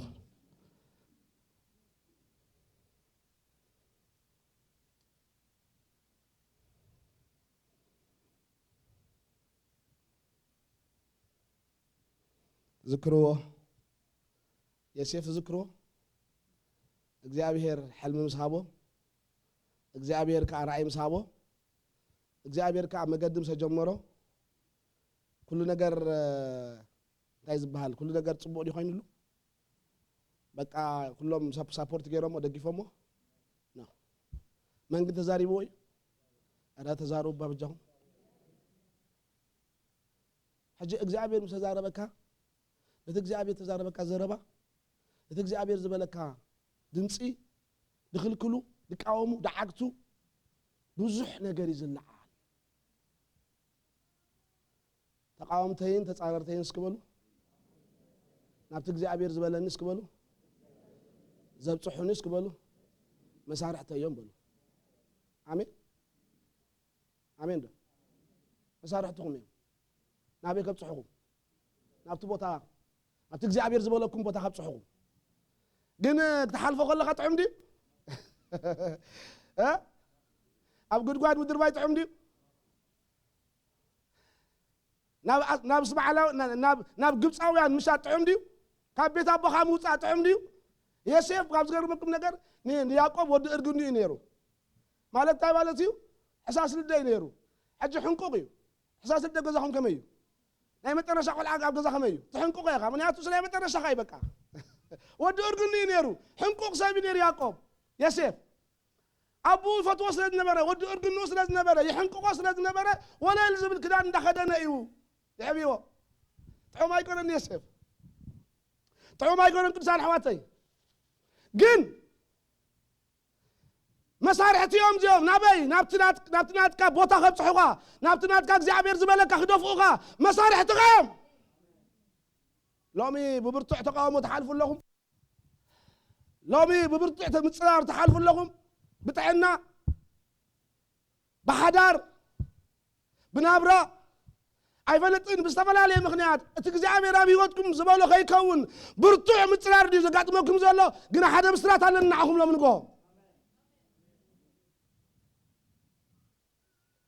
ናብቲ እግዚኣብሔር ዝበለኩም ቦታ ኢኹም ትድፍኡ ዘለኹም ናብ መወዳእታኹም ኢኹም ትበፅሑ ዘለኹም ኣረ ኣሜን በሉ በጃኹም ናብቲ እግዚኣብሔር ዝበለኩም ደስትኒ ኢኹም ትኸዱ ዘለኹም ደንበር ዶ እግዚኣብሔር ሕሊሙኒ ኢሉ ኸውን ኮ ዮሴፍ ኣይተፃሓፈን ግን ሰብ እዩ እዚ ዝሓለምኮስ እግዚኣብሔር ዶ ሕሊሙኒ ኸውን ካብ ስጋይ ዳ ከይኮነ ሓሊመ እዩ ሓደ ግዜ ምስ ንስጋና ንሓልመላ ኢና በዓል ሕልሚ ናይ ስጋኻ ኣሎ እዩ ናይ ኣምላኽ ሕልሚ ኣሎ ባዕልኻ ካ ትሓልም ኣሎ ደንበር ዶ ዝሕልምሲ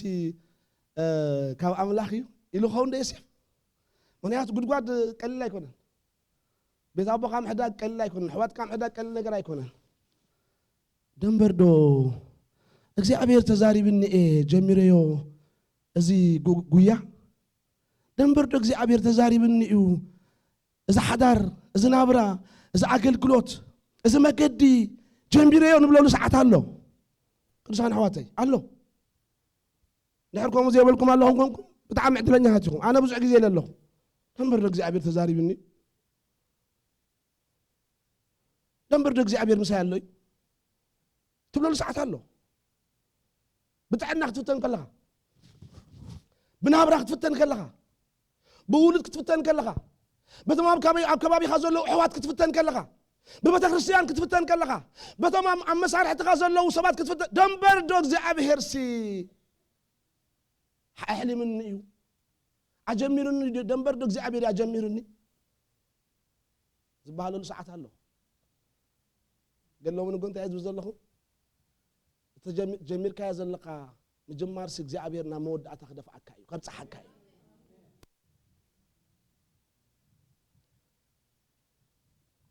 ዮሴፍ ሓንቲ ብጣዕሚ ትገርም ቃል ተዛሪቡ ኣብቲ ዘፍጥረት ኣውፃለይ እሞ ዘፍጥረት 35 ጥቕሳ 5 ሓንቲ ቃል ዝገርም ተዛሪቡ ዮሴፍ ኣሕዋትዮም ደርብዮሞ ኣሕዋትዮም ሸይጦሞ ኣሕዋትዮም ሞት ኣውጀምሉ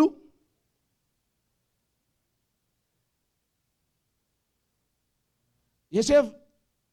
بقال لك قطع مخا نام ندا قبصي نام ندا فرعون مساعته خا او خا سيتي بيطفار كا اوصني حاتو نملسا خا نسخا لا بيت ياتو نابين ما سرت قات ياتو دنبر دغ እግዚአብሔር ያጀምሩ دنبر دغ እግዚአብሔር ያحلمو دنبر دغ እግዚአብሔር ተዛሪቦ ለሰብዚ ዘብለካ ከተም በخلኻ ወላ ኣይኮነን ተحلفو خلኻሲ وبعلغ اخدم بوخل قاسو دنبر دغ እግዚአብሔር يحلمو دنبر دغ እግዚአብሔር زصغا زرعي زهبو زبلكايو كاب حدا لب حدا كاب حدا لب حدا ኣብቲ ቤት ማዕሰርቲ ጽቡቕ ዝገበረሎ ሕልሙ ዝፈትሓሉ ዝረድኦ ዝሓገዞ ወፂ ረስዒዎ በቃ ጉዳይ ይገበረን ደሃዩ ኣይገበረን እስኪ ደጊምኩም ከም ዝበሉ ምሳይ ተጻረርተይን ተቃውምተይን በሉ እስኪ ኣብቲ እግዚአብሔር ዝበለኒ ቦታ ኣብቲ እግዚአብሔር ተዛረበኒ ዘረባ ዝደፍኡኒ ዘብጽሑኒ መሳርሕተይ እዮም በሉ አሜን ላስ ተመስገነ ይሁን 35 ጥቅስ 5 ዘፍጥረት 35 ጥቅስ 5 ድሕር ዘይወፅኦ ባዕለይ ከም ብበዐ ኣምላኽ እዩ ህይወት ንምድሓን ቀቅድመኹም እንታይ ዝገበረኒ ዝለዓኸኒ ምን ኣምላኽ ሲ እንታይ ንምግባር ህይወት ንምድሓን ሲ ቀቅድመኹም እንታይ ገይሩኒ ልኢኹኒ ኣምላኽ እያ ጀሚሩኒ እስኻትኩም መስለኩም ሸይጥናዮ ከምዚ ገይርና ያልኩም ትፈርሁ ትጭነቁ ኣለኹም ግን ኣምላኽ እዩ እንታይ ገይሩኒ ኣጀሚሩኒ ኣምላኽ ህይወት ንምድሓን እግዚአብሔር እስኪ በሉ ዘለዓለማዊ ዕንተን ዘለዎ በሉ እንታይ ክኸውን ከም ዘለዎ ስለ ዝፈልጥ በሉ ንየሰፋ ቀዲም እንታይ ገይርዎ ልኢኹ ኣምላኽ ስሙ ይባረኽ ኣሕዋተይ ሎሚ ኣብ ህይወትኩም ዝኸውን ዘሎ ነገር ከምቲ እግዚአብሔር ዝተዛረበኩም ከምቲ እግዚአብሔር ዝበለኩም ከምቲ እግዚአብሔር ደሕለመኩም ከምቲ እግዚአብሔር ከዓ ብነቢያት ብቃሉ ገይሩ ተዛረበኩም ከይከውን ይኽእል እዩ አንጻሩ ክኸውን ይኽእል እዩ ዘጀመረኩም ኣምላኽ ግና እንታይ ክገብረኩም እዩ ከወዳእኩም እዩ ዘጀመረኩም ኣምላኽ ግና እንታይ ክገብረኩም እዩ ከፈጽመኩም እዩ ንዮሴፍ በዚ ኩሉ ምስ ሓለፈ ናብ ክብሪ ክወፅእ ኢልካ ፅበየ ዲኻ ኣይትፅበየን ኢኻ ግና ኣምላኽ ብናቱ መንገዲ እንዳገበረ ብናቱ ኣሰራርሓ እንዳገበረ ብናቱ ዝኾነ ስትራቴጂ እንዳገበረ ናበይ ኣብፅሒዎ ናብ ክብሪ ናብ ንግስነት ናብቲ እግዚአብሔር ዝበሎ ናብቲ እግዚአብሔር ተዛረቦ ናብቲ እግዚአብሔር ዝዓለመሉ ቦታ እንታይ ኮይኑ በፅሒው ኣምላኽ በሉ ከይሕሱ በሉ ሰብ ኣይኮነን በሉ ከይጠዓስ ድማ በሉ ወዲ ሰብ ኣይኮነን በሉ ኣምላኽ በዚ ፀውዓና ፅዋዕ ኣይጠዓስን እዩ ኣሜን ባ ኣምላኽ ብፀውዓክ ፅዋዕ ኣይጠዓስን እዩ ኣምላኽ ብዝሃበካ ፀጋ ኣይጠዓስን እዩ ኣምላኽ ብዝሃበካ ድምፂ ኣይጠዓስን እዩ እሱ ክገብሮ ይተግሃሉ እዩ ህይወት ንምድሓን እዩ ኣምላኽ ልኢኹኒ ዋ ኣምላኽ ሲ ከምብቦ ከለኹ ብጣዕሚ ዝገረመኒ ንነግረኩም ኣምላኽ ሲ ንኻልኦት ክጠቅም ኢሉስ ንዓኻ ናበይ ወስደካ እዩ ማለት እዩ እወይ ምሳይ ኣለኹም ዲኹም ኣምላኽ ሲ ንኻልኦት ክትረብሕ ኢሉ ንኻልኦት ክጠቅም ኢሉ ንዓኻ ምንታይ ይሕልፈካ ይብለካ ኣለኹ ኣታ ሰብ ኣለ ድብ ዝጉባኤ ዋይ ሰብ ኣለ ድብ ዝጉባኤ ኣለኹም ዲኹም ንዓኺ መታ ንኻልኦት ክጠቅም ኢሉ ሲ እግዚኣብሔር ብምንታይ ይሕልፈካ እዩ ኣዋ ጥዑም ድዩ ኣይጥዑምን እዩ ግን ኣምላኽ ንዕላሙ እንታይ ይጨካን እዩ ንጎይታ ኢየሱስ ክርስቶስ ናብ መስቀል ክሰዶ ከሎ እዚ ፓሽን ኦፍ ክራይስት ክሰርሕ ደሊ ይኮነን ኣምላኽ ድራማ ክሰርሕ ይኮነን እንታይ ዳ ዕላሙ ኪነ ክርስቶስ ንዓይን ንዓኻትኩም እንታይ ገብረና ይርኤና ነይሩ ኣምላኽ ንዕላሙ ጨካን እዩ ኣምላኽ ንህዝቡ ከድሕኖ ምስ ደለየ ንዓኻ ብዘይትፈልጦ ጎደና ይወስደካ ብዘይትፈልጦ ጎደና ይመርሓካ ኣብ ደጋ ዓርምያስ ሓንቲ ገርመን ጠቕስላ እሱ መራሓኒ ብብርሃን ዘይኮነስ ብፀልማት ወሰደኒ ዝብል ጠቕስላ ትገርመኒ እያ ከምበልኩ እየ ዋ ኣምላኽ ዶ ብፀልማት ይመርሕ እዩ ኣምላኽ ዶ ብፀልማት ይወስድ እዩ ትብሉ ትኾኑ ኢኹም ቃል እግዚኣብሔር ግን እንታይ ኢሉ ንሱ መራሓኒ ሳልሳይ ምዕራፍ ደጋ ዓርምያስ ጠቕሲ 2 ንሱ መራሓኒ ብብርሃን ዘይኮነሲ ብምንታይ ወሰደኒ ብፀልማት ወሰደኒ ዋ ኣምላኽ ብፀልማት ወስድ እዩ ኣምላኽ ነተዛረቦ ዘረባ ክገብር ኢሉ ይሕልፈካ እዩ ግን እቲ ሰናይ ጀመረ ኣምላኽ ብፀልማት ሕለፍ ብብርሃን ብጉድጓድ ሕለፍ ብላዕሊ ናብ ቦታኻ ክትበፅሕ ኢኻ ናብቲ እግዚአብሔር ዝበለካ ቦታ ክትበፅሕ ኢኻ ምክንያቱ እግዚአብሔር ጸልማትን ብርሃንን ታዩ ኩሉ ዓደ ይስኩል ንዓኻሲ ጸልማትን ብርሃንን ታዩ እቲ ኣብ ዙርያ ዘሎ ጸልማት እኳ ይኸውለኒ እንተበልኩሲ ኢሉ ኣብ ጸልማት ዋላ ክሕባእ እየ እንተበልኩስ ንዓኻ ጸልማት እኳ ኣይጽልምተካኒ ኣነ ሎሚ ዛረበክ እኳ እየ ዘለኹ ኩነታትክ እግዚአብሔር ኣይጽልምቶን እየ ክብለክ ዘለኹ እግዚአብሔር ኩነታትካ ኣይጽልምቶን እዩ ነገርካ ኣይጽልምቶን እዩ ዘጀመረካ ኣምላኽ ከወዳእካ እዩ ወይ ኣሜን ባ ህይወት ንምድሓን ኢሉ ይኹን ኢልዎም ህይወት ንምድሓን ሲ ንዮሴፍ ብጉድጓድ ሕሊፍዎ እግዚአብሔር ህይወት ንምድሓን ሲ እግዚአብሔር ብጸልማት ሕሊፍዎ ህይወት ንምድሓን እግዚአብሔር ናብ እስር ቤት እትይዎ ህይወት ንምድሓን እግዚአብሔር ብዘይፈልጦ ጎደና መሪሕዎ ክትቀርጸኒ ደሊኻ ክስርሓኒ ብዘይፈልጦ ጎደና መሪሕካኒ ኢሉ ዘማሪ ዋ ኣምላኽ ንህዝቡ ክብልሲ ንኣገልግሎቱ ክብል ንዕዩኡ ክብል ነቲ እግዚአብሔር ኣብ ህይወትካ ዝሓሰቦ ሓሳብ ክብልሲ ኣምላኽ እናሰርሐ እናቀረጸ እናመድመደ እንታይ ገብረካ እዩ ይመርሓካ እዩ ጥራይ እግዚአብሔር ይጀምር እምበር ኣምላኽ ከወዳእካ እዩ ኣሜን ክሰምዕ ህይወት ንምድሓን እዩ እንታይ ገይሩን ኢሉ ኣቐዲሙ 45 ድዩ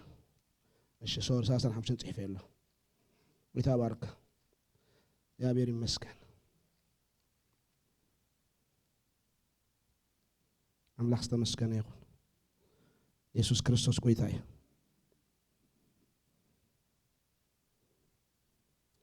يقرأ أكبر له 45 35 صحيفة أنا ويتبارك مكحوي 45 35 أملاخيو سايكون كم تنببو أملاخيو هيوت نمدحان كأكد ميخوم زل آخر نمو حج دما نابزي سلشتكمني عيتو جهايون عيتو تجنون وا مغنياتو علامة أملاخي نيرو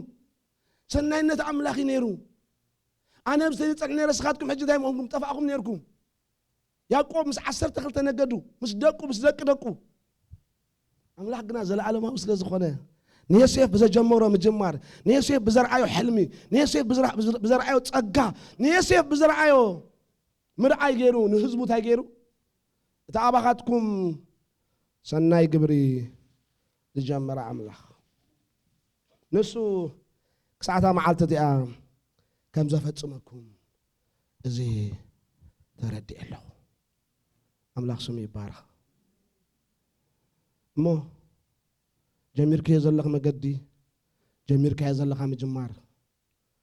حجكوا كمتن تبزحو حجكوا على علم تحت تخونه جن من كودع كايو اسك እግዚአብሔር كودعني بلو اسك እግዚአብሔር كفتصمني بلو እግዚአብሔር استمسكن يخون ኢየሱስ ክርስቶስ ጌታ እዩ አሜን እንት አንተ ወይ ድበልናዮ ነቲ እግዚአብሔር ተዛረበካ ዘረባ ዝቃወሙ አለው እዮም ትዝክሩ እስራኤላውያን እግዚአብሔር ካብ ምድር ግብጽ ሰውጾም በሐያል ቅልጽም በሐያል ዝኾነ ረድኤት ድማ ክመርሖም ጀመረ በዘደንቕ ዝኾነ 10 ተዛክል ተአምራት ገይሩ ድማ ካብ ጨካን ዝኾነ ፈርዖን እግዚአብሔር ሰውጾም እንታይ ኢልዎም ከነአን ትበሃል ሃገር ከወርሰኩም ናይ ቦታትኩም ምድሪ معارن صبان توحز مدري كورسكم إلو እግዚአብሔር ببارئ موسى مسزاربو إذا كل تأمرات ريو فرعون مسلقاقهم مسوات أبدا ساعات معرف إسرائيل خلينا نبون خلينا بحر إيرترا زبحال أبكر ميم صني ما قد جميرة ميم سناينة أملاك جميرة ميم እግዚአብሔር طعم نجار ندار عيد جميرة ميم جن بحر إيرترا زبحال أبكر ميم صني أنت يلوم أيتحالفون يقول من أجميرو تزارو بجاهم من أجميرو من يختور سلوهم موسى نا موسى كلام እግዚአብሔር فرعون إلنا نا من دا أملاك تايلو هزبي لقاقه ده قبر كم لخني كجلجلني مدرو خورس مدرو عبوتاتو خاتو لقاقه هزبي لو እግዚአብሔር اسمه يبارك جميرو እግዚአብሔር جميرو ما قدم እግዚአብሔር ግን እስራኤላውያን እግዚአብሔር ክትወርሲኹም ጥራሕ ኢልዎም በረይ በሐር ኤርትራ ቅድሚኹም ትጸንሕዩ ማራ ዝብሃል ኣብ ቅድሚኹም ቀዳይ ተማሂርና ምሽ ማራ ዝበሃል ኣሎ ካብሽልና ግን ካብ ማራ ካናቢ ኣሎ ካብ ማራ ናምንታይ ምስጋር ኣሎ ኤሊም ዝበሃል ከ ኣሎ ሕድራዩ እግዚአብሔር ተዛሪቦም ዲዩ ባህር ክጸንሐኩም እዩ ማራ ክጸንሐኩም እዩ ምድረ በዳ ክጸንሐኩም እዩ ሸውዓተ ነገስታት ክጸንሐኩም እዩ ኢልዎም ኖ አይበሎምን ማይ ክስኡኑ ይኹም ዝብላዕ ክስኡኑ ይኹም ክዳን ክስኡኑ ይኹም ኢልዎም አረበጃኹም እንታይ ዳ ኢልዎም ትወርሱ ይኹም እስከ ከወርስ የበሉ ከአቱ የስክበሉ ክውድ የስክበሉ ክፍጽም የስክበሉ ባህር ምስ ረአዩ ሙሴ ንዓይለሞ ናይ ብሓቂ እግዚአብሔር ተዛሪብካ እዩ ኣነ እኮ እዞም እስራኤላውያን ክሓስቦም ከለኹ ሓደ ግዜ ይገርሙኒ እዮም በቃ ብጣዕሚ እዮም ዝገርሙኒ ንሕና እኮ ሓደ ግዜ ከምኡ ኢና ንኸውንሽ ብዙሕ ዘለና ኢድ ኣምላኽ ርኢናሲ ንእሽተይ ነገር ምስ ረኸበትና ደንበር ዶ ኣምላኽ ምሳይ ኣሎ እዩ ንብለሉ ሰዓት ኣሎ ምሽ እዋ እግዚአብሔር በኹሪ ግብፂ ወቂዑ ካብ ግብፂ ተኣምራት ገይሩ ዘውፅኦም ህዝብሲ ሙሴ ኢሎሞ ናይ ብሓቂ እግዚአብሔር ኣይተዛረበካ ንስኻ ተጋጊኻ ኢኻ ንሕና ኣብዚ ክንጠፍእ ባሕሪ ክውሕጠና ኣብ ምድረ በዳ ክንጠፍእሲ ንምንታይ ኢኻ ዝገበርካ ኢሎሞ ንምንታይ ኢኻ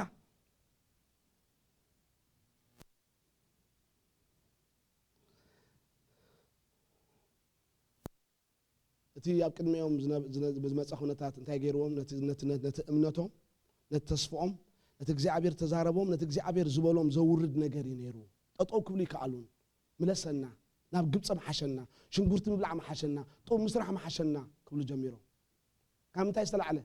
ካብቲ ቅድሚኦም ዘሎ መከራ ዝተላዕለ ካብቲ ቅድሚኦም ዘሎ ፈተና ዝተላዕለ ካብቲ ኣብ ቅድሚኦም ዝመፅእ ዘሎ ነውፅ ዝተላዕለ ብርቱዕን ዓብይን ደገ ተኸፊትለይ ኣሎ ግን ተጻረርቲ ንገለ ሰብ ዝጻረርዎ ጥዕና ክኸውን ይኽእል እዩ ንገለ ሰብ ዝጻረሮ ናብራ ክኸውን ይኽእል እዩ ነናትና ዝኾነ እዩ ዘለና ንገለ ሰብ ቤተ ክርስቲያን ክትከውን ትኽእል እያ ንገለ ሰብ ኣብ ከባቢኻ ዘሎ ኣሕዋትካ ክኾኑ ይኽእሉ እዮም ንገለ ሰብ ሕጂ ባሕሪ ኤርትራ መቸም ኣብ ቅድመና ይጸንሕኒ ግን ባሕሪ ዝመስል ዘፍርሃካ ዘጨንቐካ እምነትካ ዘደርቢ አገልግሎት ደርቢኻ ህደም ዝብለካ ተስፋኻ ደርቢኻ ህደም ዝብለካ በቃ ያኽለኒ ትብለሉ ሰዓት ይመጽእ ኣሕዋተይ ግና ኣምላኽ እንድሕር ጀሚሩካ ክውድኣካ ይብለካ ተወዲኻ ብለካ ኣለኹ ከወድኣካ ይንሱ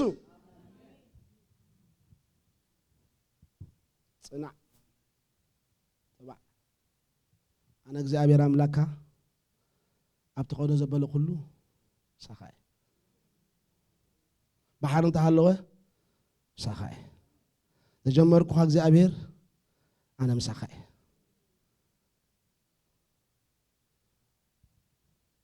ስለዚ ሕዋተይ እግዚአብሔር ምስ ጀመረና እግዚአብሔር ከዓ መገዲ ምስ ጀመረና ህይወት ምስ ጀመረና ናብራ ምስ ጀመረና ኩሉ ነገር ምስ ጀመረና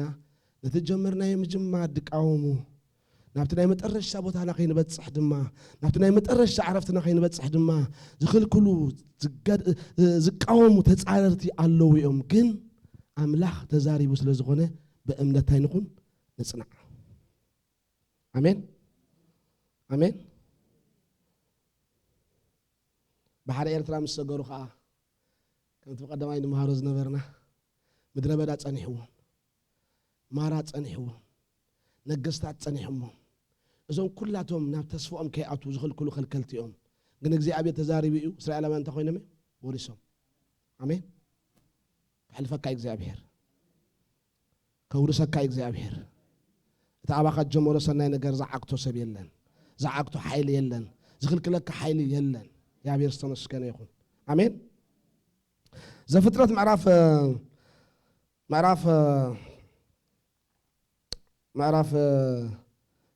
28 ጥቕሲ 15 ኣምላኽ ንያዕቆብ ከምዚ ኢልዎ እቲ ዝበልኩኻ ክሳዕ ዝገብረልካ ተዛረብኩኻ ክሳዕ ዝፍጽመልካ ናብ ምድሪኻ ክሳዕ ዝመልሰካ ኣነ ምሳኻ ክኸውን ኢልዎ ኣሜን 28:15 ክብርና ኣምላኽ ይኹን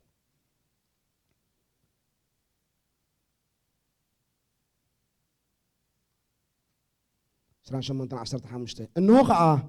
ኣነ ምሳኻ እየ تزبالكوها كساع زقبره تزجمركوها كساع زودو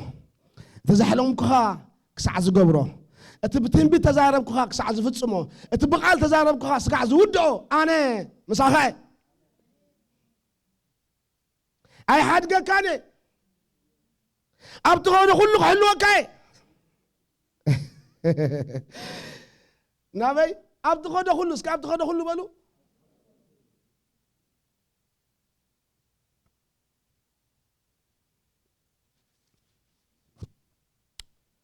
سمي يبارك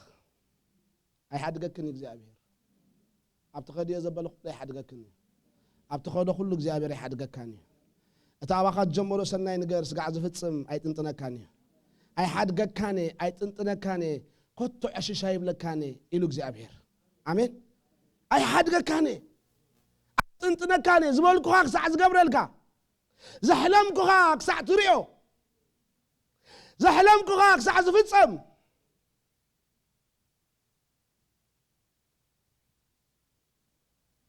يا بيرسوم يبارك ابتخدو كله حلوه كاي نابزا مدري زي ادم انت حقبرك كايلو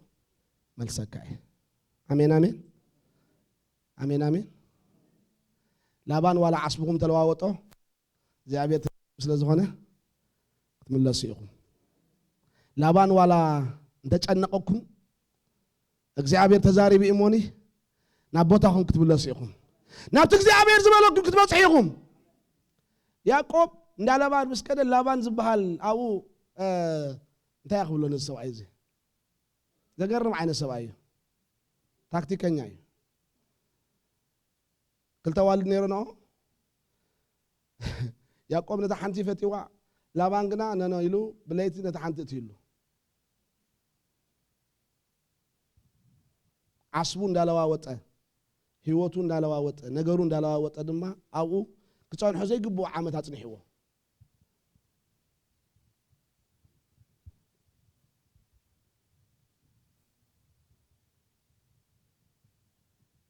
لو مخزارب زارب زارب ده እግዚአብሔር ተዛረበኩም ዘረባ እግዚአብሔር ዝበለኩም ምባል ገዲፉ ኣብ ህይወትኩም ክሳራ ዕንወት ናይ ዓስቢ ምልውዋጥ ዘበን ምቁፃር ዓመታት ምቁፃር ናይ ድኻም ዓመታት ናይ ክሳራ ዓመታት ናይ እህታ ዓመታት ናይ ብኽያት ዓመታት ዲ ዘሎ ብህይወትኩም ግና ናይ ትንቢት መንፈስ ዛረባ ኣለኹ ናይ ትንቢት መንፈስ ዛረባ ኣለኹ እግዚአብሔር ግና ዝኽሕስ ኣምላኽ ስለ ዝኾነ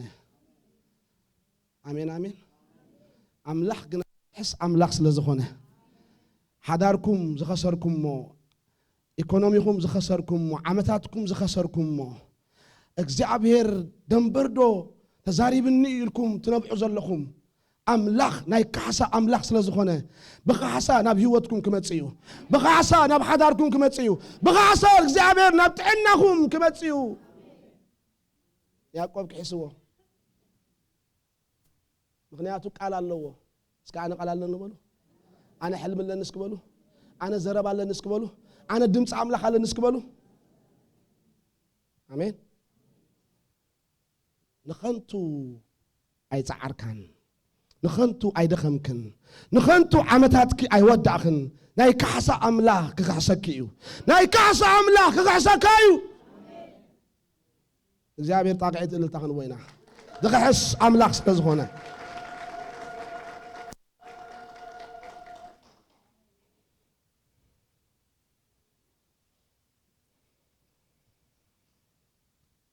ከመይ ገይሩ ይኸውን ከመይ ገይሩ እግዚአብሔር ክካሕሰኒ ዓመታት የተወዲእ እንዲ ክፀንሖ ዝግባአኒ ቦታ ክሪኦ ዝግባአኒ ክሓልፎ ዝግባአኒ ኩሉ ሓሊፍኒ እዩ ትብል ሰብ ኣለኺ በቃ ተስፋ የብለይን ዓመታት የተወዲእ እዩ ግዜ የተወዲእ እዩ ነገረ ያብቅዐ ትብል ሰብ ኣለኺ ኣምላኽ ግና ናይ ካሕሳ ኣምላኽ እዩ ዝበለካ ክገብረልኪ እዩ ዝሓለምክዮ ክትርእዮ ኢኺ ዝሓለምካዮ እግዚአብሔር ከውርሰካ እዩ ክትብለካ ዘለኹ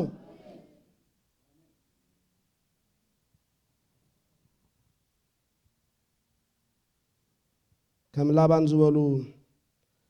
ዓስብኻ ዝለዋውጡ ነገርካ ዘደናግዩ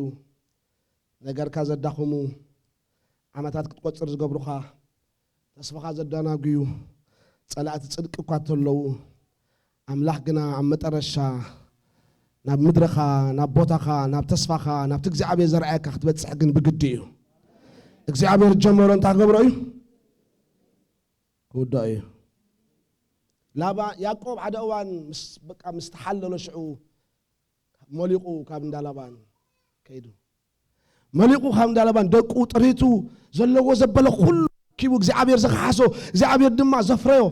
እግዚኣብሔር ድማ ኣብቲ ምድሪ ከሎ ዘውረሶ ዘበለ ኩሉ ሒዙ ገስጊሱ ናብ ተስፍኡ ናብቲ እግዚኣብሔር ዝተዛረቦ በቃ ኢሉ ከይዱ ላባን ጨካን ስለ ዝኾነ ደድሕሪኡ ከዓግቶ ነቂሉ ሎሚ መገዲ ጸላእትኩም ኢየሱስ ክርስቶስ ስም ዝተዓጽወ ይኹን ናብ ህይወትኩም ናብ ሓዳርኩም ናብ ጥዕናኩም ናብ ኣገልግሎትኩም ናብ ቤተሰብኩም ናትኩም ናብ ዝኾነ ዘበለ ዝግስግስ ዘበለ ናይ ጸላእ ሓይሊ በኢየሱስ ክርስቶስ ስም ዝተዓጽወ ይኹን መገዲ ዝተዓጽወ ይኹን ጭፍራ ሰራዊት አልዒሉ ላባን ምስ ገስገሰ ኣምላኽ ከምዚ ኢልዎ ላባን ኢልዎ ናበይ ገጽካ ኢኻ ኢልዎ ናብ ያዕቆብ ከርክቦ በል ኢልዎ ንያዕቆብ ባርያይ ናትካ ክፉእ ናትካ ጽቡቕ ዘረባ ባርያይ ኣይደልን እዩ ኣሜን ኣሜን ኣሜን ኣታ ኣሜን ባብሉ ኣምላኽ ኢልዎ ክፉእ ኮነ ጽቡቕ ንያዕቆብ ባርያይ ከይትዛረቦ ኢድካ ኣብ ልዕሊኡ ከይትዝርግሕ ኢልዎ ንሱ ናብቲ ዘረኣኽዎ ቦታ ክበጽሕ ገስጊሱሎ ናብቲ ዘረኣኽዎ ቦታ ክኸይድ ነቒሉሎ ወይልኻ ኢልዎ እስኪ ጸልአ ወይልኻ በልዎ ሰይጣን ወይልኻ እስኪ በልዎ ኣታ ተዛረቡባ ሰይጣን ወይልኻ በልዎ እግዚአብሔር ተዛረበኒ እግዚአብሔር ዝበለኒ ናብኡ ክበጽሕ ንስኻ ግና ወይልኻ በልዎ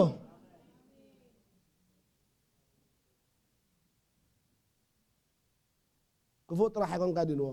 ዋላ ናትካ ጽቡቕ ዘረባ ኣይደልን ኢልዎ ኣሜን ምክንያቱ ናይ ላባን ጽቡቕ ዘረባ ማለት ተንኮል እዩ ነግረኩም ናይ ላባን ጽቡቕ ዘረባ እንታይ እዩ ክፍኣት እዩ ስለዚ እንታይ ኢልዎ ኣይኮነን ክፉእ ጽቡቕ ከማነይ እንታይ ማለት ድዩ መታለሊ ኢኻ ስኻ ታሊልካ ኢኻ ትማሊ ስለዚ ጽቡቕ እንዳትዛረብካ ኣሽኪዕኻ ኢኻ ጽቡቕ እንዳትዛረብካ ሰሪሕኻ ሕጂ ጽቡቕ ኮነ ክፉእ ከይትዛረቡ ጠንቀቕ ኢድካ ኣብ ልዕሊኡ ከይትዝርግሕ ንሱ ናብ ደስትንኡ ከኣቱ እዩ ንሱ ናብ መሬት ኣብ ቦታቱ ክበጽሕ እዩ ንሱ ናብቲ ዝበልክዎ ኸይድ እዩ ዓይንቲ ቃልያ ሰሪሓትሉ እዛ ቃል እዚኣ ዝበልክኻ ክሳዕ ዝገብረልካ ስጋዕ ዝፍጽመልካ ኣነ ምሳኻ እየ ናብ ምድረኻ ድማ እንታይ ክገብረልካ እየ መሰካ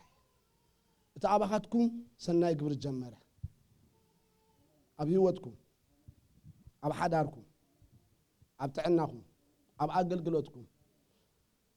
ኮታ ኣብ ኩሉ ነገርኩም ሰናይ ዝጀመረ ጎይታ ንሱ ተኽገብሮ እዩ ክፍጽሞ እዩ ክውድኦ እዩ ከመይ ገይሩ እዩ ዝውድኦ ዳዊት ትልኩምኒ ኣይፈልጦኒ ሓደ ነገር ግን ኣፈልጥ ሓደ ነገር ግን ኣይርዳእኒ እቲ ኩሉ ዝኽእል ኣምላኽ እቲ ዘይጨንቆ እግዚኣብሔር ግን ክገብሮ እዩ تذكروا نعمي نروت هيلاتا نسخة تسابعي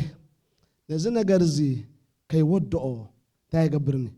هاي عرفني أملاخي ننجري كي ودعو أي عرفني أملاخي ننجري كي ودعو أي عرفني أملاخي ننجري كي ودعو أي عرف كلنا خبزلنا تسينا بقرنا እግዚአብሔር ይባረክ هاليلويا هاليلويا يسوس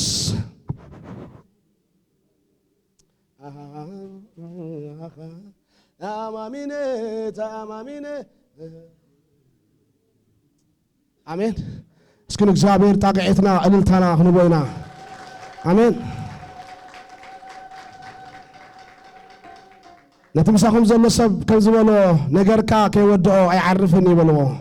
نجركي كي ودعو أي عرفني نجركا كي زازمو مودعتا كي قبرلو أي عرفني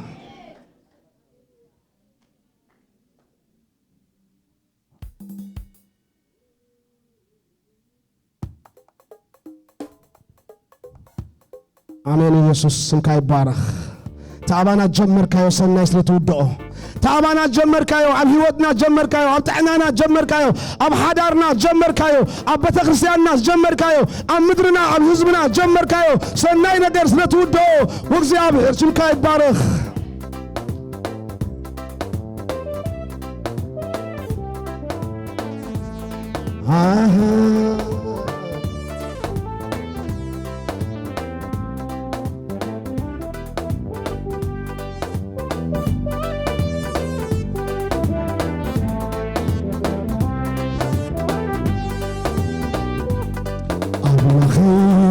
ነገረይ ከይወድኦ አይዓርፍን አላህ ነገረይ ከይወድኦ አይዓርፍን አላህ ነገረይ ከይወድ ብጣቂት በልልታ አይዓርፍን አላህ ነገረይ ከይወድኦ አይዓርፍን ተአማሚነ እንደ ዋኻ ተአማሚነ ተአማሚነ ውይ ተአማሚነ ተአማሚነ ተአማሚነ እንደ ዋኻ ተአማሚነ ተአማሚነ ተአማሚነ ተአማሚነ ተአማሚነ አምላኽ ነገረይ ከይወድ ወይ ወይ ወይ ወይ ወይ ነገረይ ከይወድኦ አይዓርፍን አምላኸይ ንነገርኪ ከይወድኦ አይዓርፍ አሜን አሜን አምላኸይ ነገረይ ከይወድኦ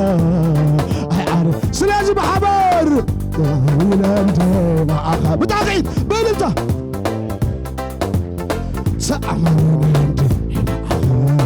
ተአማሚነ ተአማሚነ ተአማሚነ እንደ ማዓኻ ተአማሚነ ተአማም መናሎ ምሳይ ዝተአማመን በዛ አምላኽ እዚ ከወዳእኒ ዝብል ከወዳእኒ በገደይ ከወዳእኒ ነገረይ ዝብል ሃሌሉያ ሳይ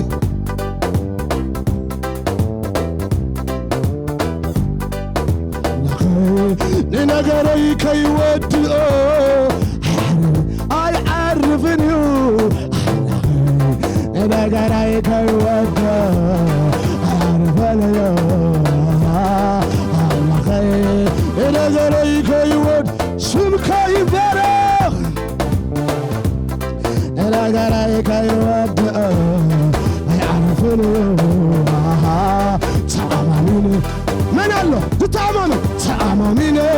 ተአማሚነ ብጣቂት በልልታን መጨረሻ ጊዜ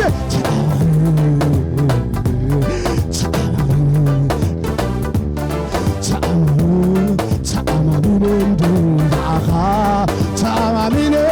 ተአማሚነ ተአማሚነ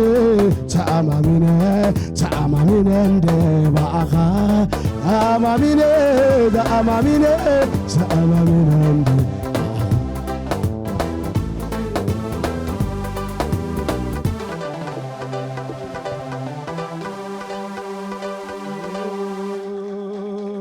ሃሌሉያ ሽምካ ይኽበር እግዚአብሔር አንተ ንነገርና ከይወዳእካዮ ዘይተዓርፍ እግዚአብሔር ሽምካ ይኽበር እቲ ዝበልካዮ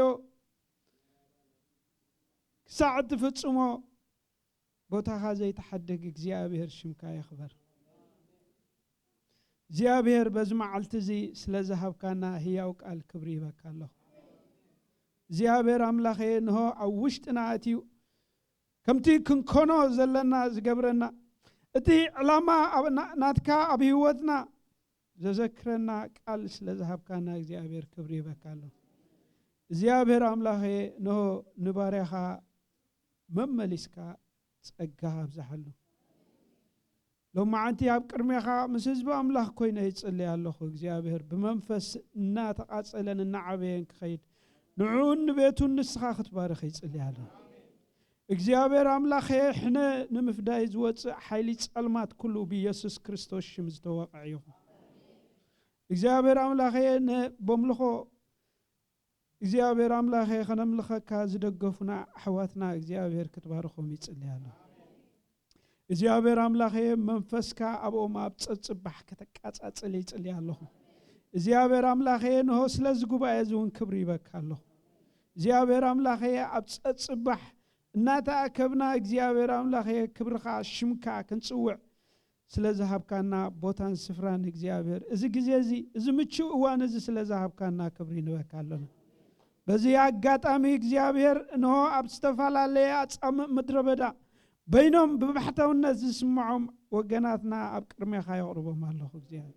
እግዚአብሔር አምላኬ ከምዚ ኢሎም ዘምልኹሉ ቦታ ክትቦም ከምዚ ኢሎም እግዚአብሔር ዘምልኹሉ ሕብረት ክትቦም ነው በኢየሱስ ክርስቶስ ሽም ስለ ኣብ ኩሉ ኹርናዕ ዘለው ኣሕዋተይ ይጽልያለሁ አምላኬ ኩሉ ክብሪ ንዓኻ ይኹን እግዚአብሔር ሽምካ ይኽበር አሜን አሜን حسب تأمل